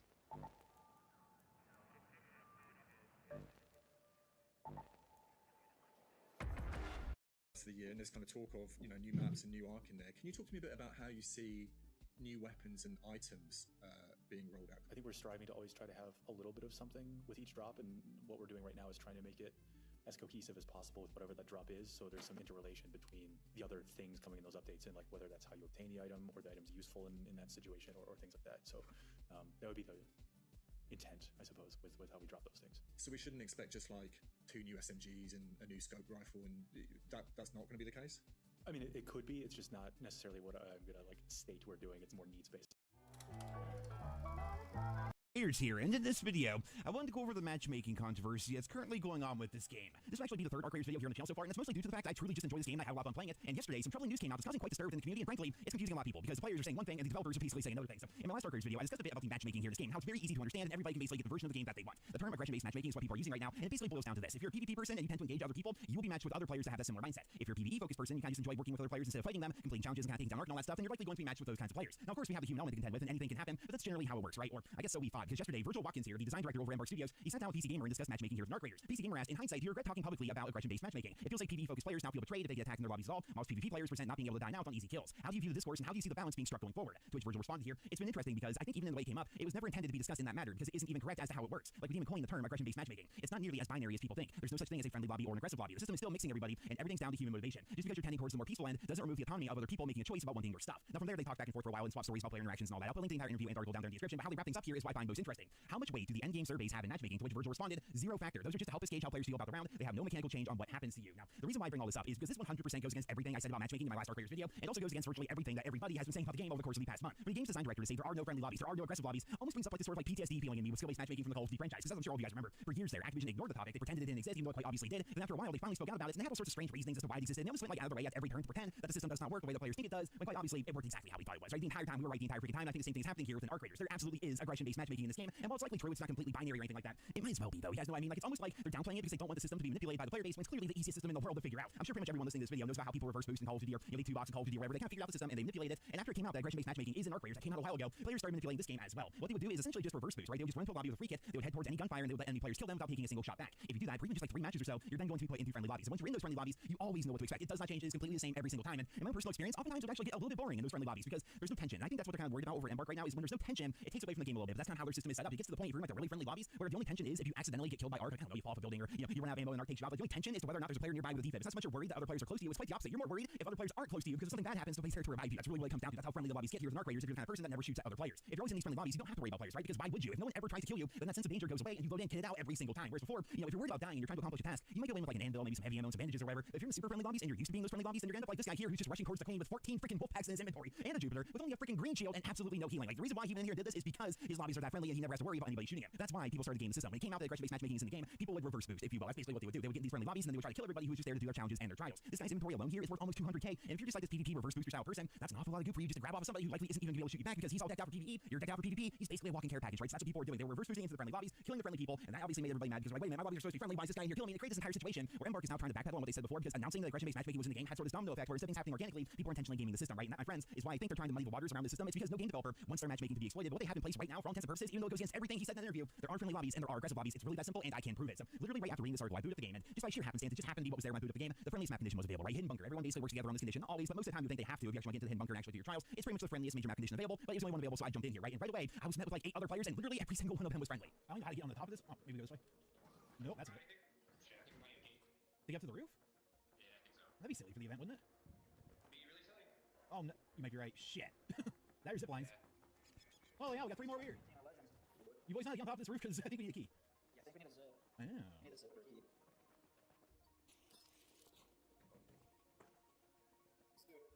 No! I'm coming. Now, eventually, we got to the bunker and we all did our challenges, and everything pretty much worked out great. Not a single person tried to shoot at another. In fact, everyone was bringing in defibs just in case something went wrong, and another player went down. You know, that's how friendly my lobbies are, but maybe that's a bad example. So instead of hidden bunkers, how about we head into freaking PvP land here, otherwise known as Stellamontis, which is notorious for people taking free kits and just trying to rat people and just kill them and all that stuff. Let's go in there and see what my lobbies are like. How's it going? Holy ticks in here. Oh, yeah, the old skate group, let's go. I didn't bring my instruments. I know we were partying. Oh, yeah, brother, let's go. Damn. He's got a mic, brother. Let's go. Let's go, my guy. Yeah, drop the beat. All right, yeah, let's go. Have a good one, guys. So I literally run the 3 players here in the red loot area, and they're playing music and chatting. Definitely doesn't seem like a friendly lobby to me. But then later on here, I ran into these guys. Alright, now we find drop here. Do not drop that way. Now, roll down. Hello. Oh, is this the extract? Yeah, I get so lost in this map. Yeah. I was just trying to show you about Androids. It took us forever to get Oh, for the quest? Yeah, the ones that are like laying there, you have to loot them. Man, what a toxic game. Whew, I was fearing for my life out there. So those guys there were so freaking friendly that one of them was helping a random person find out where the quest items are, and then he guided him to the extract, which I like people like that, by the way, because I don't really go to sell that often, and I'm lost whenever I'm on that map, frankly. I have no idea where I'm going. It's like trying to figure your way through a Fallout vault for the first time or something like that. I'm lost, I'm confused, there's like multiple stories and everything, I don't know where I'm going on that map. But for crying out loud, you guys, it's Stella freaking Montes, and look how friendly it was, and that's the point I am making here. In my last Dark Raiders video, I explained exactly what happened, right? And unfortunately, none of it was recorded because I don't really record Dark Raiders when I play. It's more of a chill game that I play for fun as compared to something I make content on. But what ends up happening, and fast forward, kind of quickly recap you guys, was my lobbies were always friendly like this. They always were. I'm a really friendly person in the game, I'm a friendly person in real life. I ran into this guy while I was doing the quest, and he told me that he had the items I needed for the quest in his stash, right? So we extracted together, and we ended up partying up. We went to duos, he dropped me the items, and then from there, we extracted again. He's like, hey, you want to actually like, go out there and really play? I'm like, yeah, sure. He's like, you want to do PvP? I'm like, I don't care, man. You gave me all these items, let's go PvP. And we spent like an hour and a half, like going to the duos, PvPing, something different, right? It was a lot of fun. Well, after doing all that, when I went back to solos, my lobbies were different, man. My lobbies were not the friendly lobbies that you've been seeing throughout this video or anything. It was like straight shoot on sight, like everyone was always trying to kill each other. Like the moment I spawned in, I'm seeing flares popping up freaking everywhere. I'm like, what in the world is going on here? It was a clear indicator that aggression-based matchmaking had taken effect. I just spent like past hour doing PvP. The game thinks I like PvP now, and as a result, all my lobbies are now PvP. That's how the system worked. And what I had to do was I started going in with free kits. It took again maybe 3 or 4 matches where I was just running with a free kit, go towards the nearest gunfire, just stand there and let them kill me. And then eventually a survey popped up. I said no, I was not having fun. The reasons I gave were matchmaking and PvP. Then boom, suddenly I was right back into the friendly lobbies. The system is, he says it's not binary, and I'm sure it's not. But it might as well, for all intents and purposes, just be binary. There are friendly lobbies and non-friendly lobbies for the most part here in the game. Every now and then you're gonna have somebody say, hey, friendly, that's supposed to be because actually something good. They don't actually fight you. It's a very simple system. What I think they're worried about is people exploiting that system, so they're trying to backtrack on it a little bit here. But ever since I did all that, my lobbies have been 1000% friendly. Ever since over a week ago, I'm sorry, wait a minute here, that's actually underselling it. I have the file, so I can actually see the date. Ever since February 9th, 12 days ago, when I let people kill me and I filled out the survey, my lobbies have been 100% friendly. And I play this game daily, so for 12 straight days, I have yet to take a single bullet from an enemy player, not a single shot fired, even in my general direction. And the developers are trying to tell me that friendly lobbies aren't a thing and that aggression-based matchmaking is not a thing. They're lying here, pretty much. Like even the free will of human players alone should mean that at least at some point I should have been killed by somebody, especially since I'm not going out of my way to avoid players. I'll run right up to them and say hello, man. Like, I don't care, you know. But in 12 straight days, not a single randomly matched person decided to shoot at me, and then the developer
Yeah, man.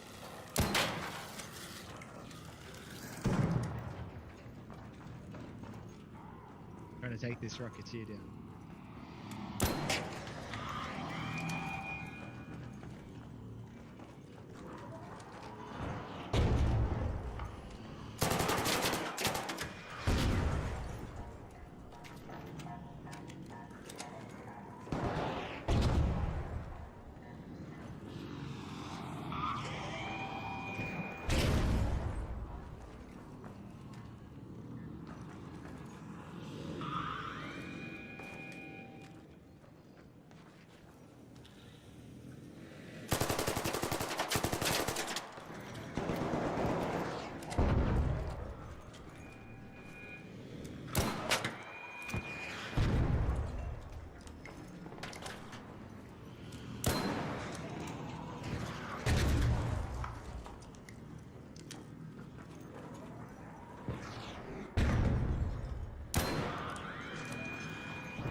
We did it. We got him.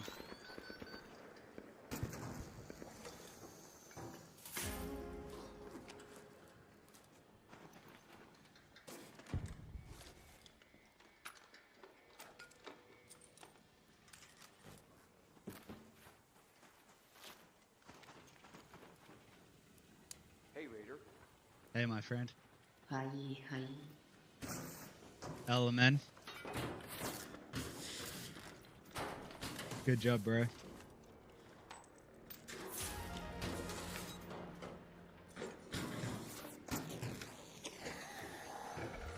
Oh no.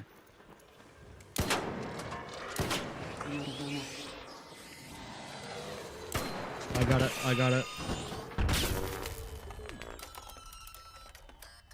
Are you okay? No.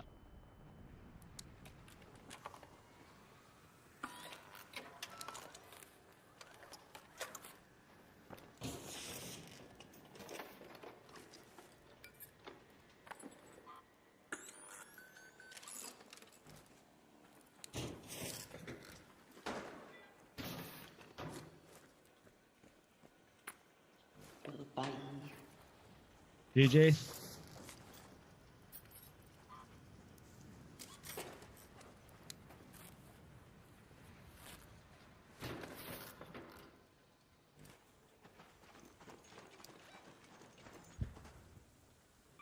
home at the Eastern Station.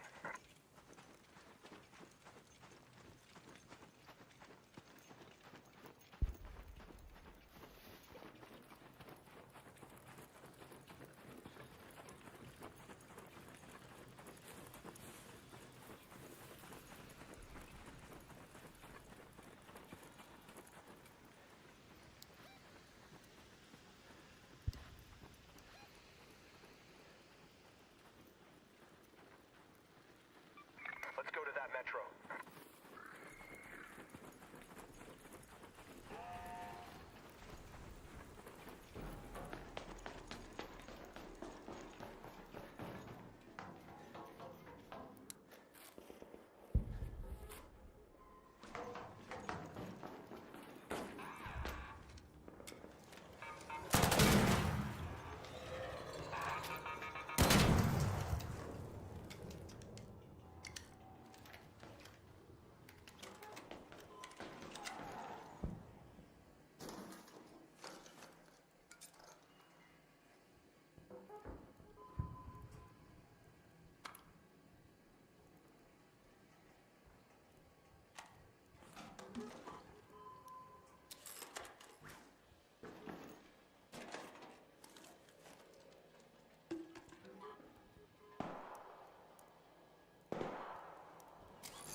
Players kill them without taking a single shot back.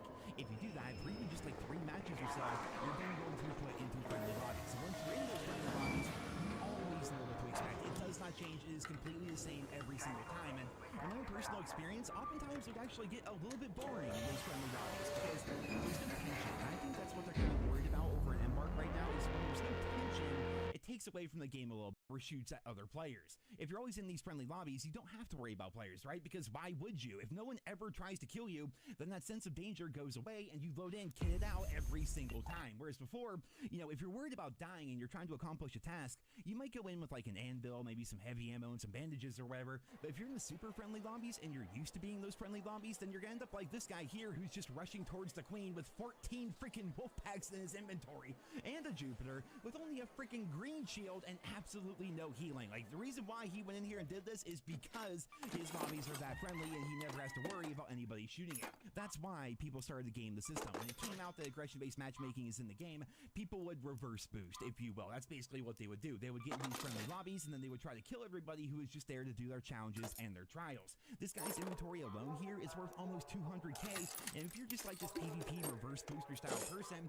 that's an awful lot of goop for you just to grab off of somebody who likely isn't even going to be able to shoot you back because he's all decked out for PvE, you're decked out for PvP, he's basically a walking care package, right? So that's what people were doing. They were reverse boosting into the friendly lobbies, killing the friendly people, and that obviously made everybody mad because they're like, wait a minute, my lobbies are supposed to be friendly, why is this guy in here killing me? And it created this entire situation where Embark is now trying to backpedal on what they said before because announcing that aggression-based matchmaking was in the game had sort of this domino effect where instead of things happening organically, people are intentionally gaming the system, right? And that, my friends, is why I think they're trying to muddy the waters around this system. It's because no game developer wants their matchmaking to be exploited, but what they have in place right now, for all intents and purposes, even though it goes against everything he said in that interview, there are friendly lobbies and there are aggressive lobbies. It's really that simple, and I can prove it. So, literally right after reading this article, I booted up the game, and just by sheer happenstance, it just happened to be dropped me the items, and then from there, we extracted again. He's like, hey, do you want... Those two players should never actually interact, you know? Just, it's one of those situations where when they announced it, I'm sure they wish they could have just backpedaled right away and just taken it off the internet.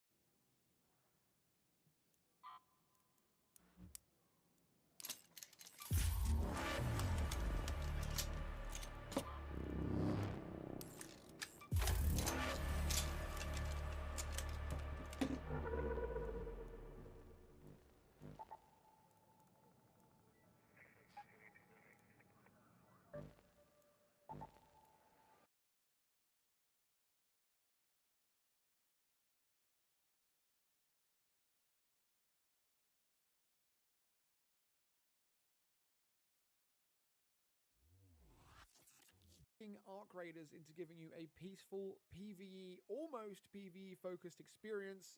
That's not what's happening at all. Embark Studios has confirmed it directly. For months, players have been convinced that Arc Raiders quietly sorts you into two types of lobbies. The friendly PvE leaning ones where everyone just vibes and kills bosses and shares loot and blueprints, and then aggressive PvP focused.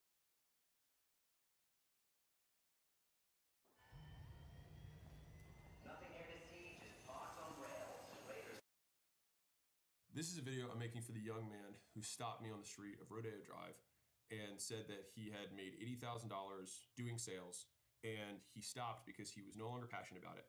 And you asked me, what should I do with my life? And I didn't have time to answer you when I was walking, but I wanted to give you a longer answer right now. You said you stopped because you didn't think sales was your passion. And what really got me thinking about that is that I actually was in your position. I had a management consulting job. I saved up $50,000 from that job, and then I said, I'm not passionate about this. I'm gonna go do something that I am passionate about, which at the time was fitness. And for those of you who are new to my channel, I took fitness and One monster of a lightning storm. If you must venture out beneath the open sky, then be careful.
price it. But I want to give you the steps in between there and tell you how it actually ended up today, because fitness is still a passion of mine. So then why don't I do it as my business? I was a consultant, right? I did the same thing and I was miserable. And so then I started the Free Training Project, which was like a nonprofit where I just did people's workouts for them. And I was like, oh, this is cool. And then I figured maybe I could do this for profit. Like, wouldn't that be the dream? Never work another day in my life. And what was interesting is that as more and more customers came in, I started to get tired of actually making so many programs. And so then I was like, maybe if I just like start a gym, that's the real deal, right? And so then I signed a lease, put all the money I had into getting this gym going, and it was the hardest thing that I've ever done. I came into it thinking that I'd be training like the star athletes, right? But I wasn't. I actually found out I was training lots of moms who wanted to lose weight and didn't really care that much about fitness. And even in the few moments where I had just maybe one person that showed an inkling of interest in fitness to the degree that I was, it still got kind of boring because I ended up having to do the same thing over and over and over again. And so the difficult part with that specific part of my passion journey is that I couldn't get out of it because I already signed a lease, right? I had to just keep going. The reason I'm making this is because your passions and your interests are often incredibly narrow. And addiction is a narrowing of things that bring you joy. Fulfillment is a broadening of them. Fast forward. So then I scale up the gyms, and then I start doing turnarounds, flying across the country, filling up other people's gyms because I really got good at marketing and sales. Then I licensed that model to 6,000 locations. I started a supplement company, sell through that distribution base, and then I sold all of that to private equity at a $46.2 million valuation. And the reason that I find this so interesting is that today, I still love fitness. And I don't talk about it because I actually don't want it to mix with my life in a weird way. Like, it's this kind of like holy grail thing. And I have an amazing HQ team. And so then it begs the question, wait a second, why don't you do your passion? Because if you did your passion, you wouldn't work another day in your life. And it's just a very simplistic and inaccurate view of the world. There's only one way that you will truly be able to only do your passion.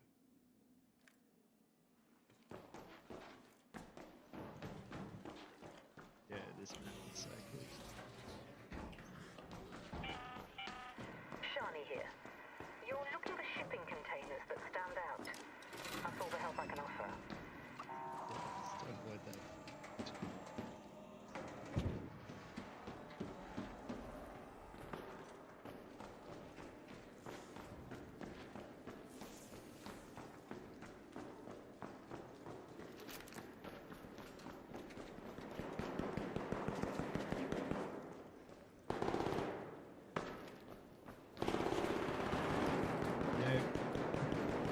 I got a defib, bro. I got a defib. I'm coming, man.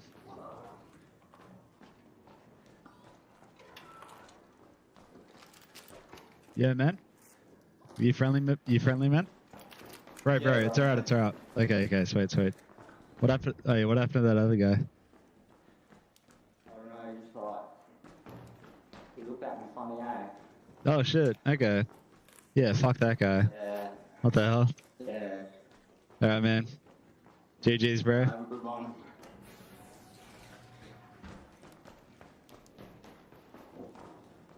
Yo, I'm friendly. Please don't kill me. Alright.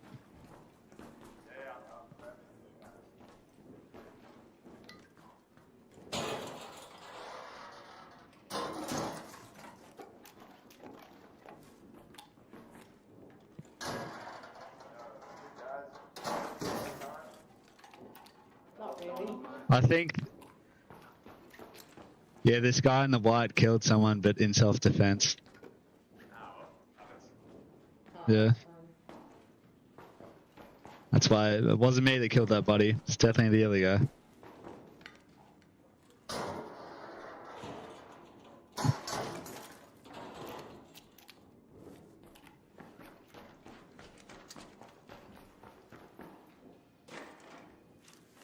Yeah, does anybody want a car? Yup. Beat you to it. Oh, nah.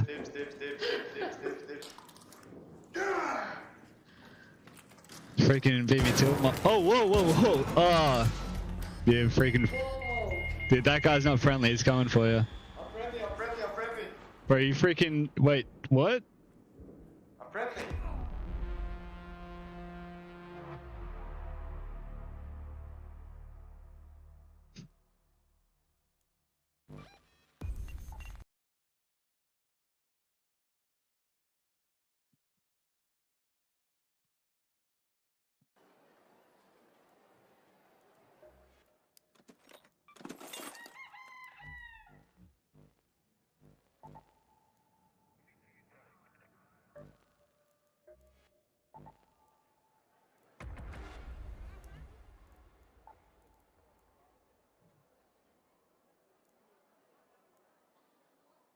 8 grand, bro.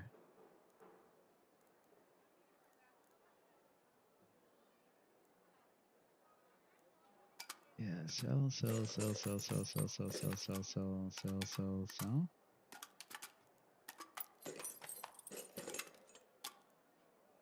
Oh my god.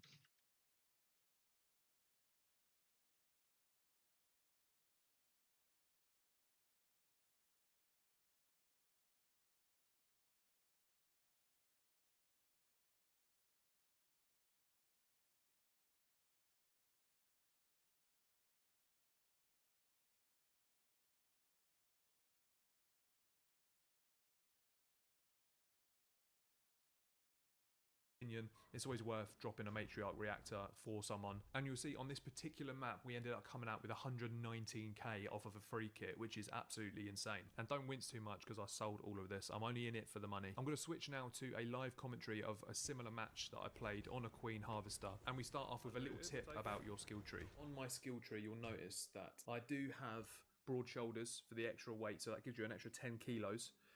Which is very useful for this. And as well as that, we have in-round crafting as well, which really helps with the crafting bandages and shields in game. Although you can just use the raw materials, so it's not essential, but it does. We'll do. Do you know what? We're gonna hit this stim now. Hello. Hello. Okay, there's a couple more people around this time, which is nice. Right, he's working on the Queen.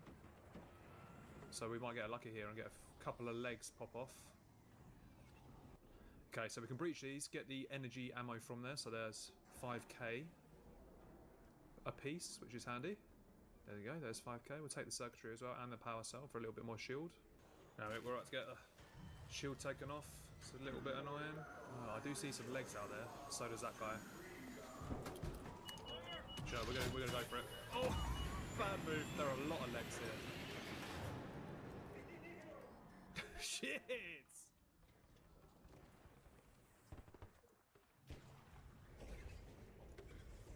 Unlooted, we'll take it.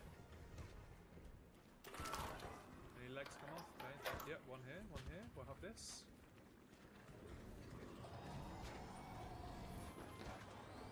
Oh, no.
What the fuck?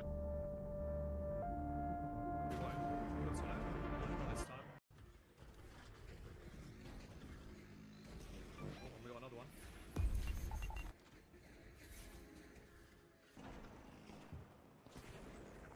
Right, we did find that wolf pack, so we'll throw that in. Right at the top. Hopefully we get lucky here. It's about... Oh! We might get core here, we might get core. Here we go. We'll be right here. We got it, we got it, we got it.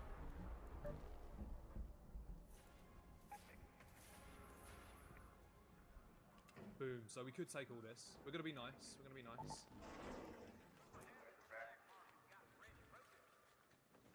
Anyone want a queen reactor? I've got a spare one here if anyone wants one. We got an extra core. Yeah, there you go. There you go, mate. There you go. Oh, thank you, bro. That's my first one.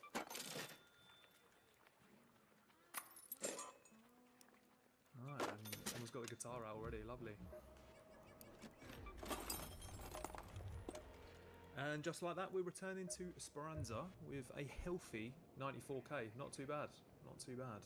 Right, now, the plan here is rather than go straight back in with another free kit, we'll quickly nip into Lance, trade for a Luton Mark 1 with our free loadout augment. So we'll go down here, put that on. We've got the light shield, we'll quickly repair that. We're going to keep the Rattler, because it's not about the gun. Got the rubber parts, recycle those. We've got 5 of those now, so what we'll do, we've got 27 rubber parts from the raid, so we'll quickly whip those up into shields. Gosh, straight in there.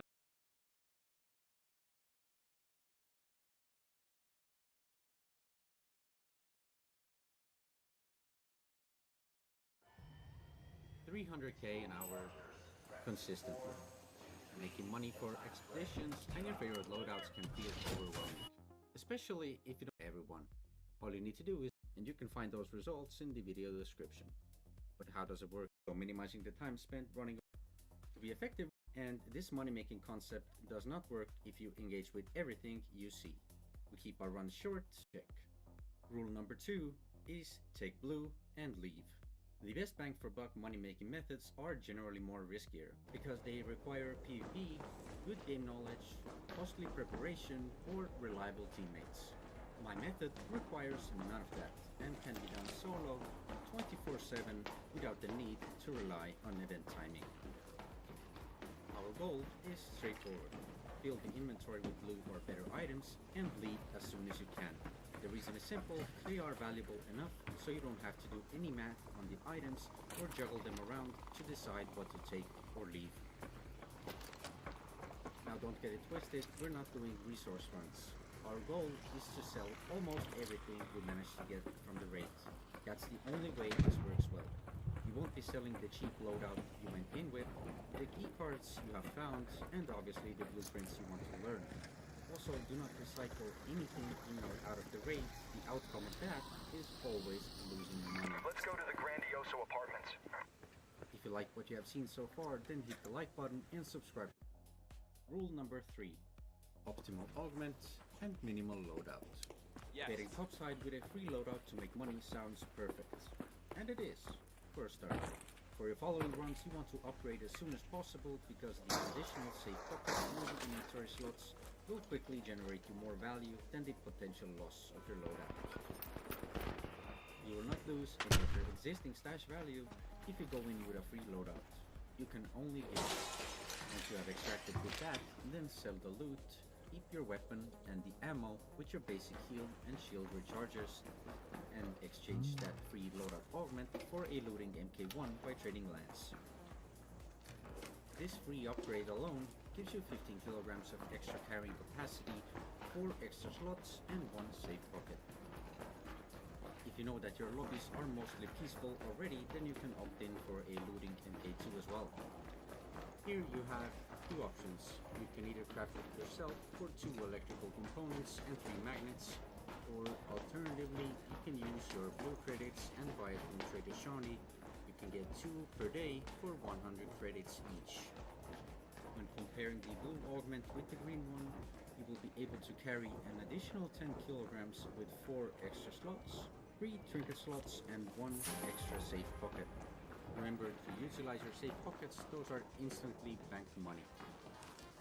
If you want to be more efficient with your time, then craft 5 adrenaline shots to reduce your time spent on topside. They are really nice to have, and with them you can slightly increase your hourly profits. If you want to support me directly, then you can become a member of this channel and get exclusive benefits starting from just $1, or a coffee would be also very appreciated. Your contributions help me create more complex content, and I would be very, very thankful. Thank you again for the continuous support, and links for both of these are in the video description. When following this method, it doesn't really matter if you load into a fresh game or an ongoing one with 17 minutes left on the timer. Although it might seem like all containers in the high value areas are already opened and you want to reset to get a fresh game, then you'll actually lose more points per hour by doing that. You'll be surprised how much value raiders leave behind. So how to squeeze the maximum out of those late spawns? Again, we're gonna keep it simple and stick to the consistency. Just head over to the closest red or yellow zone and grab as much blue as you can for around 10 minutes and then just head out. Stella Montes. Regardless of where you spawn, a good zone to loot is always nearby. Surprisingly, my best results are in. If you want to support me directly, then you can become a member of this channel and get exclusive benefits starting from just $1, or a coffee would be also very appreciated.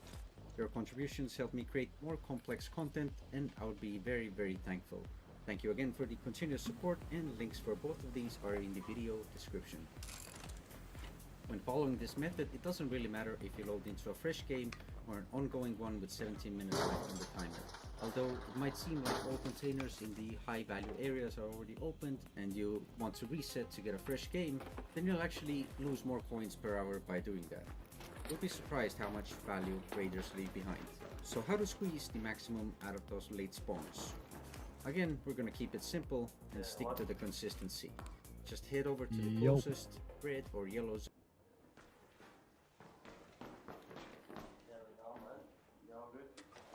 Pretty well. Pretty well.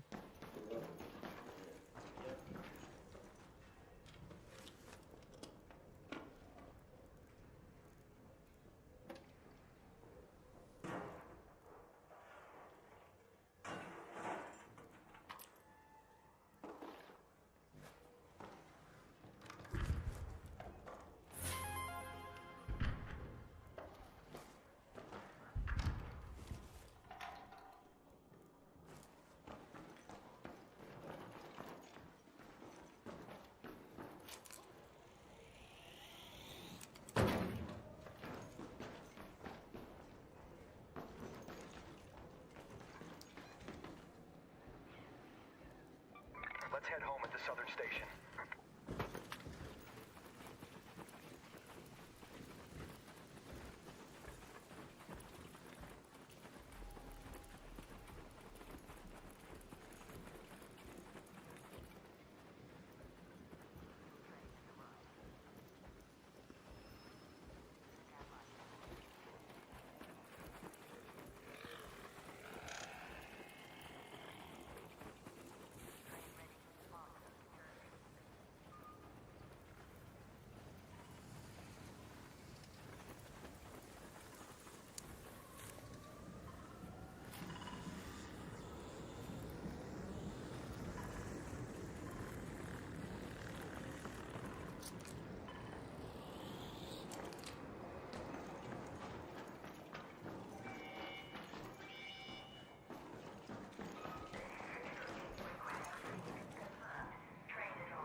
Zone and grab as much blue or better loot as you can for around 10 minutes and then just head out.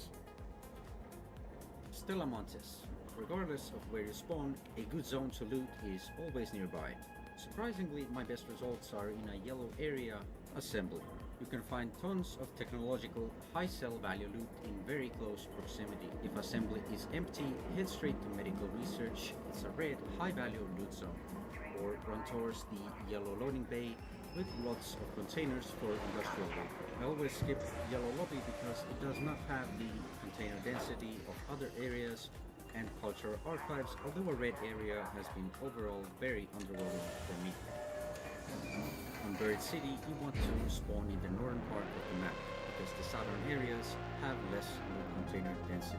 The red town hall area in the middle is locked behind a keycard, and depending on the spawn, you should head to either space travel, a red zone with commercial and technological loot, which is located right next to research, a yellow zone with technological and medical loot.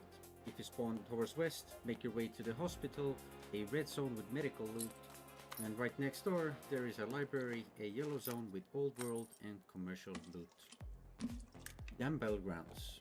If you spawn into the southern side of the map, then you should definitely prioritize research and administration, a red, usually highly contested zone with commercial and technological loot. The high value and quantity of loot containers in close proximity make this the most profitable zone on the map. If you spawn closer to the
Did I fucking get anywhere that game?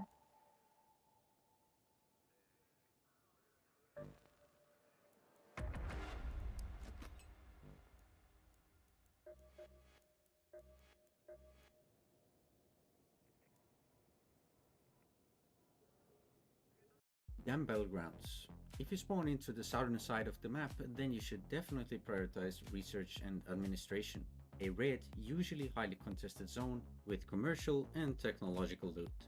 The high value and quantity of loot containers in the way has its red areas for this approach: Departure, Arrivals, and A6 tower control buildings. Departure building is the most densely packed, high-value looting area, which makes it one of the most popular targets for fellow raiders, so be mindful. The Arrivals building, on the other hand, is usually less contested and also offers high-value loot.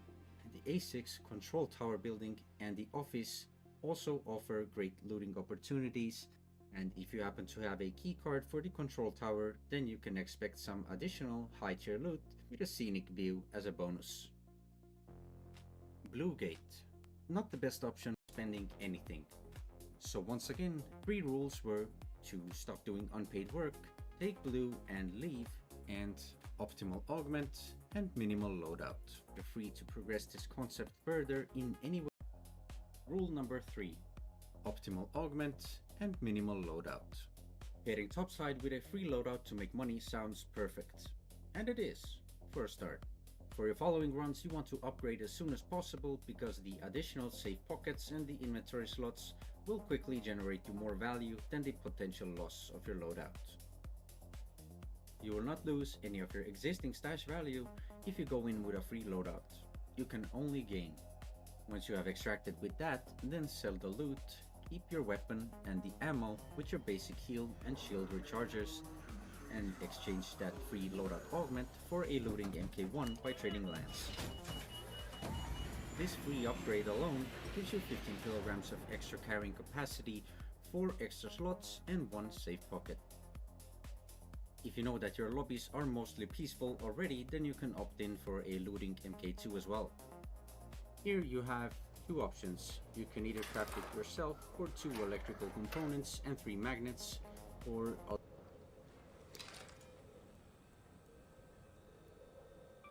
Let's go to the hospital.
Quick extract. Yeah.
Hey, hello!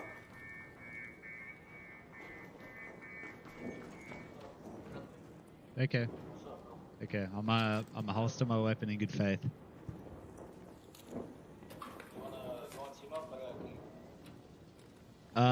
Sure, man. Do you know where the vault is? I don't know where it's at, but if you know where it is, I'm gonna look. Oh, the vault. It's a Frag Crossbow. They have like a sequel logo and I'll lock it. You know where it is. Nah, man. I don't know. Yeah, sorry, bro. Okay. Okay. Yeah, go for it, man. I've only done. Okay. Yeah.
Let's go to that metro.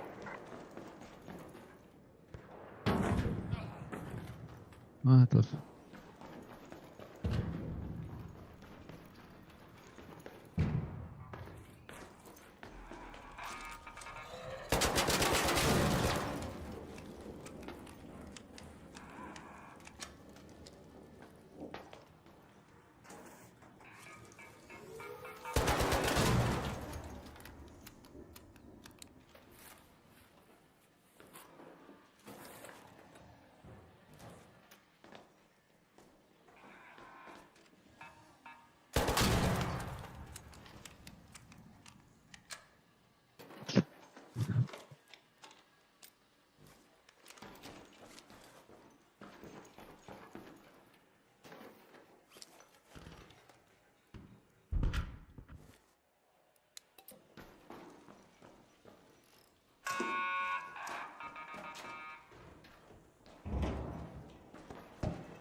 Yo, man.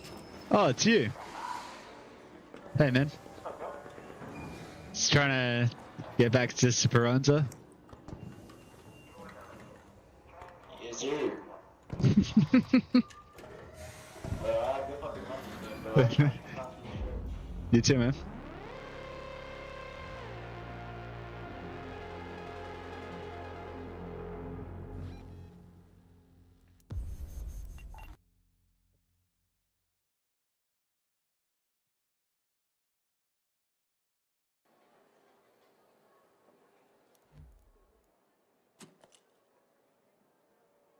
Fuck. 1,000, 1,000, 6,000.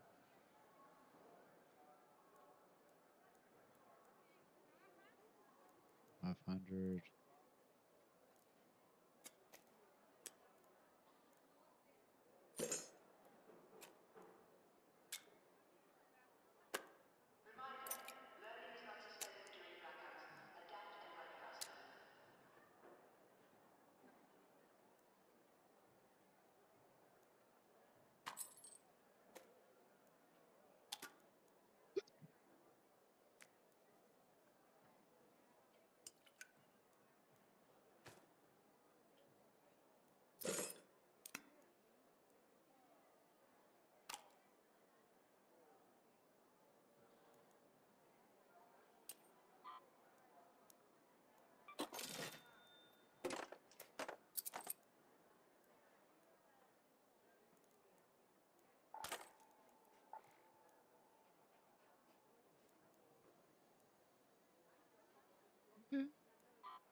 Medium.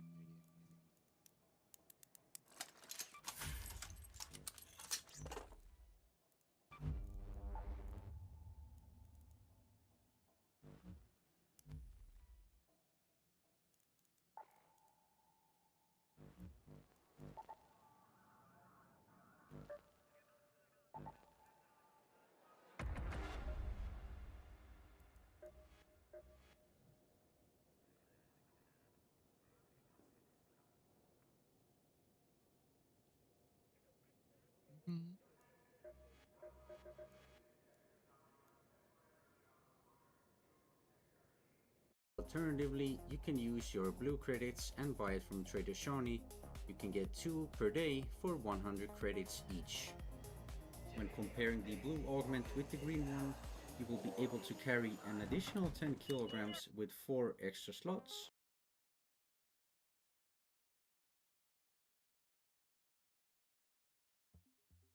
$300k an hour consistently. Making money for expeditions and your favorite loadouts can feel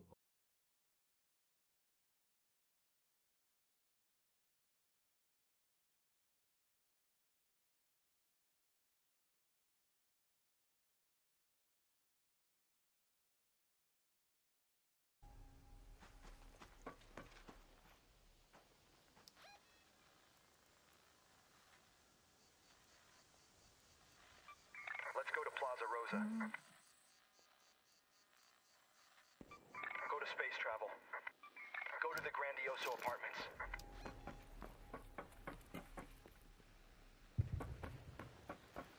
Let's go to space travel.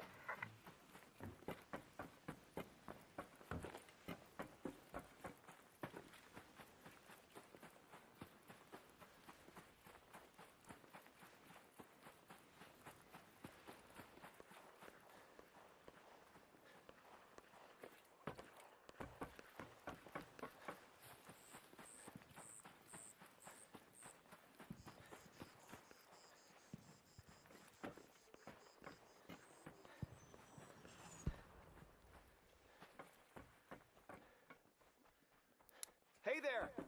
Hello, hello. Yo, man. Hello.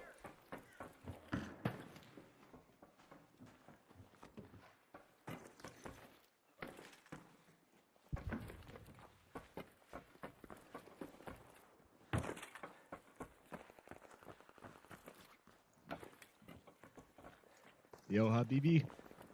What skin do you have? Oh, wow. Very cool. Very cool.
Less than friendly.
fucking happy, bro? Like.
An ARC orbiter is en route. The safe window is closing. 10 minutes to get out of there. I repeat, 10 minutes.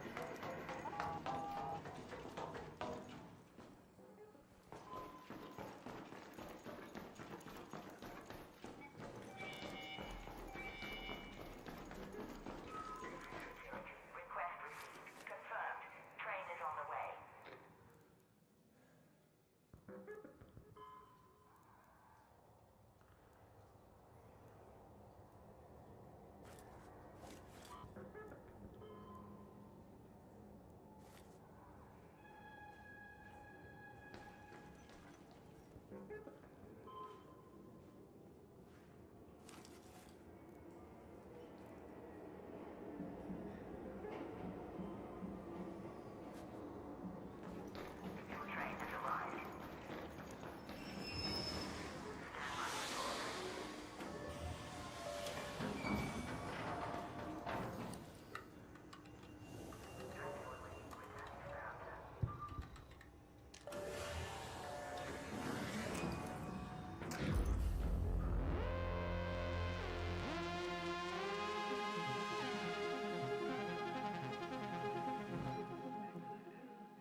Are you staring at?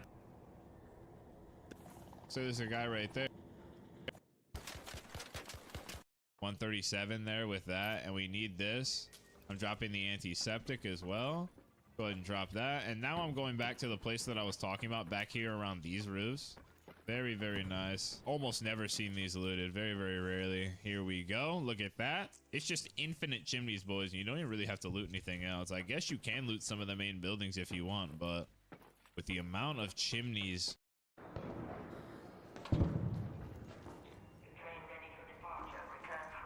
Hello?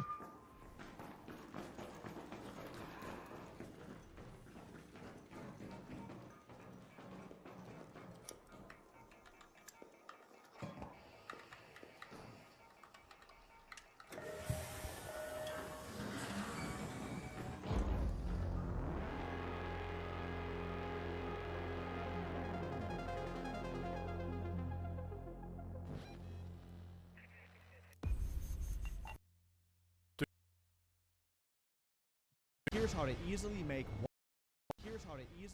1 million coins per hour in Arc Raiders. No, that's not clickbait. I've been consistently getting 80k every 5-minute run. So if you're trying to hit 5 mil before the expedition, this is the way to go. Lush Blooms is a map modifier that increases the amount of nature loot on the map. This includes olives, lemons, apricots, mushrooms, but it also increases fruit basket spawn.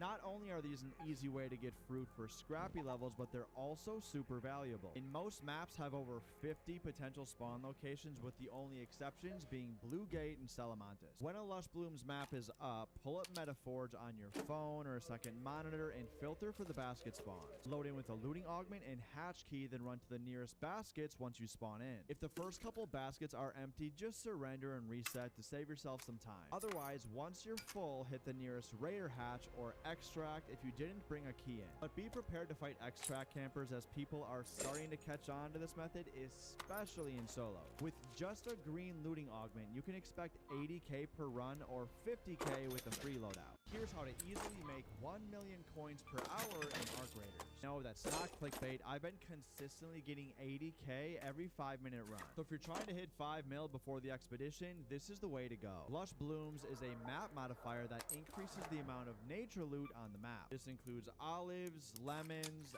apricots, mushrooms, but it also increases fruit basket spawn. Not only are these an easy way to get fruit for scrappy levels, but they're also super valuable. In most maps have over 50 potential spawn locations, with the only exceptions being Blue Gate and Salamantis. When a Lush Blooms map is up, pull up Metaforge on your phone or a second monitor and filter for the basket spawn.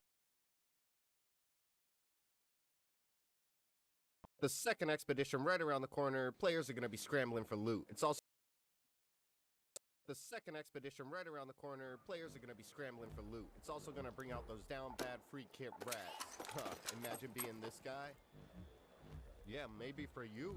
Squeak, squeak. In this video, I'll go over how I made 3 million coins in under 4 hours, averaging 885k per hour. The strategy I used with multiple live runs with different spawns. Let's get into it. Just like my 5 million video, I went ahead and made a spreadsheet for you guys. First, let's go over the expedition requirements. You need 3 million for 5 skill points. If you miss the first expedition, you need 300k per skill point up to 5. So that's going to be an extra 1.5 mil needed, bringing it to 4.5 million total if you're doing both. But as you can see here, I tracked every run. There were 68 runs total. Total time 3 hours and 25 minutes. That's top side. If you want to take into consideration me taking breaks, eating, whatnot, it's about 4 hours and 43 minutes. Total amount I brought in was just over 3 mil with 28 late spawns. That's 41% of my games were late spawns. And what I counted for late spawns were games later than 5 minutes, with the amount average earned per hour. Yo, what, bro?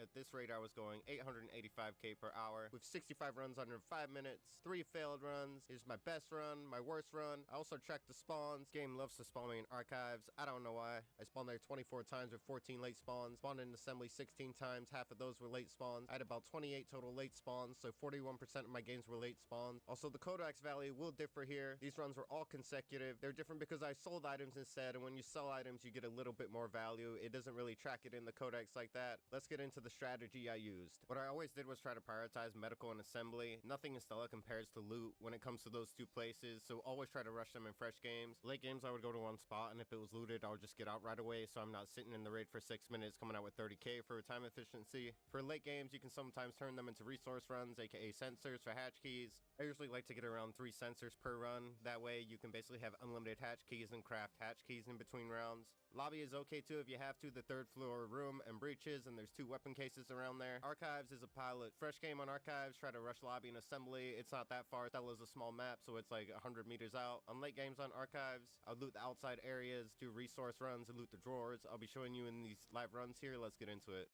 Sick. An assembly spawn. Nice. What I'm gonna do is I'm gonna loot these ground containers and drawers, and then I'm gonna rush through the bottom, and then I'm gonna rush through the bottom and then hit them on the other side, because I want to rush the up room stairs at the end here before anyone gets over there, so I can maybe try and get this all to myself, because people are gonna. Oh, okay.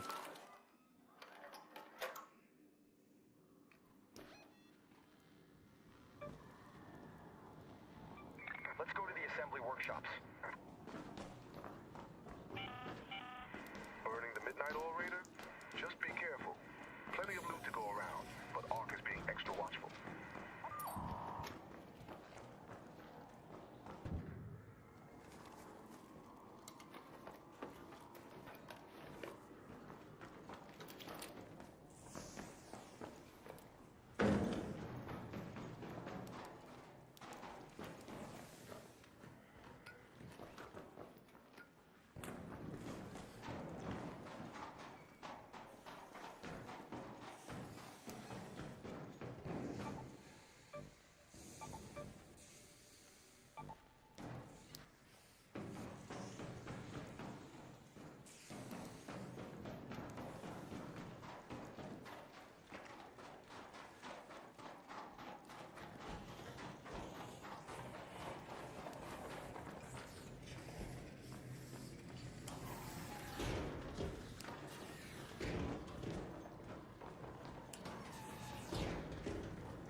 Oh, no, come on, man.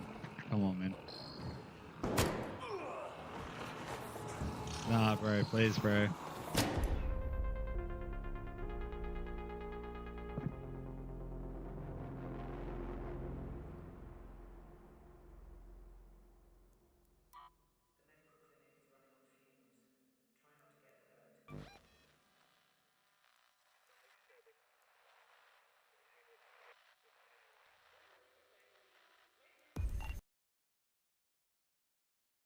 start running over here pretty soon. Nice. So we loot these. It's dropping some crazy stuff right now.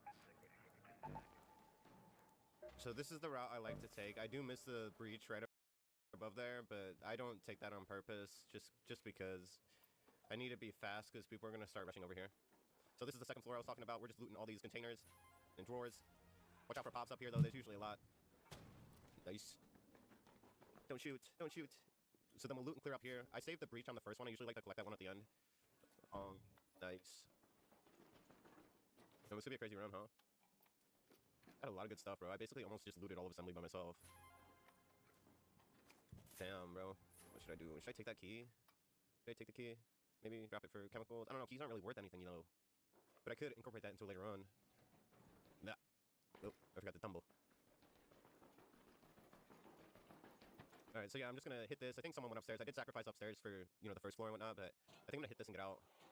This is a crazy run. Look at my value. Holy. What should I do? Should I do? Just drop the key. Key's worth nothing. There we go. Alright, I think I'm good to get out now. Damn. That run was crazy. That 2 minutes and 32 seconds. Sell it. 118k 940. Oh, nice. Hell yeah. Oh, open up right into something that's good. We'll check in here. A lot of times things aren't active in here. But if you see it is active, then go ahead and loot this. And then what I'm going to do next is I like to go across to the other way and loot the room on the upper floor here. And then go down and loot the 2 on the lower. And then I'll cut across down below. Nice. Blueprint's always good, bro. I love that little 5k.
These new secret caches only spawn during the new hurricane map condition, and the blueprint drop rate in these first wave caches is almost guaranteed. I found 7 blueprints in a single run, including the ultra rare Volcano, Tempest, and Bobcat blueprints. And on top of that, these runs are also pulling 150,000 coins consistently. So I tested 2 of the best routes to farm them, which I'm going to show you guys now. Let's get into the video. Oh, yes. Right here. So here we go, guys. This will confirm the 100% drop chance. Here we go. The big one. And we got... Oh, a Renegade 2. It's not 100% drop chance. Wow. In my last run, it was 100% guaranteed. I mean, I've got good loot. 3 defibs. Renegade 2. We'll take that. Right, I'm going to go behind me now and look for more. There should be some over here. Around about this area. So you can hear the noise it makes. It's like a almost like a security camera. Kinda. So there can be a spawn over here. Around about this area. Yep. You can hear it. Right here, you can hear it. Right there, guys. So there we go. Now we should see a blueprint inside this one. Very high chance. 21.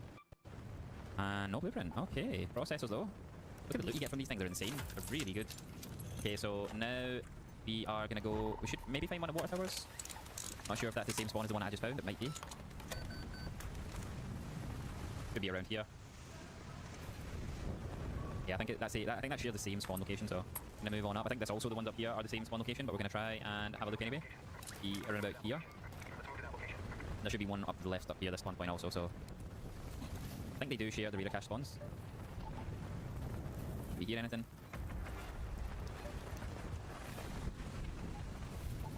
don't hear anything. So it must have shared the same location for the spawn. Right, so we're going to move on down to the next lot, which should be around about here for our next reader cache spawn. I'm really shocked to not find a blueprint. Yeah, I found, and damn, it's a very high chance. Very high. Obviously, it's not 100%. But when I done it on damn, genuinely 100%. So I think we're getting unlucky here. Extremely unlucky. I got a Bobcat blueprint, a Tempest blueprint, Vita spray. We should find another spawn around about here.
Easy dude, actually.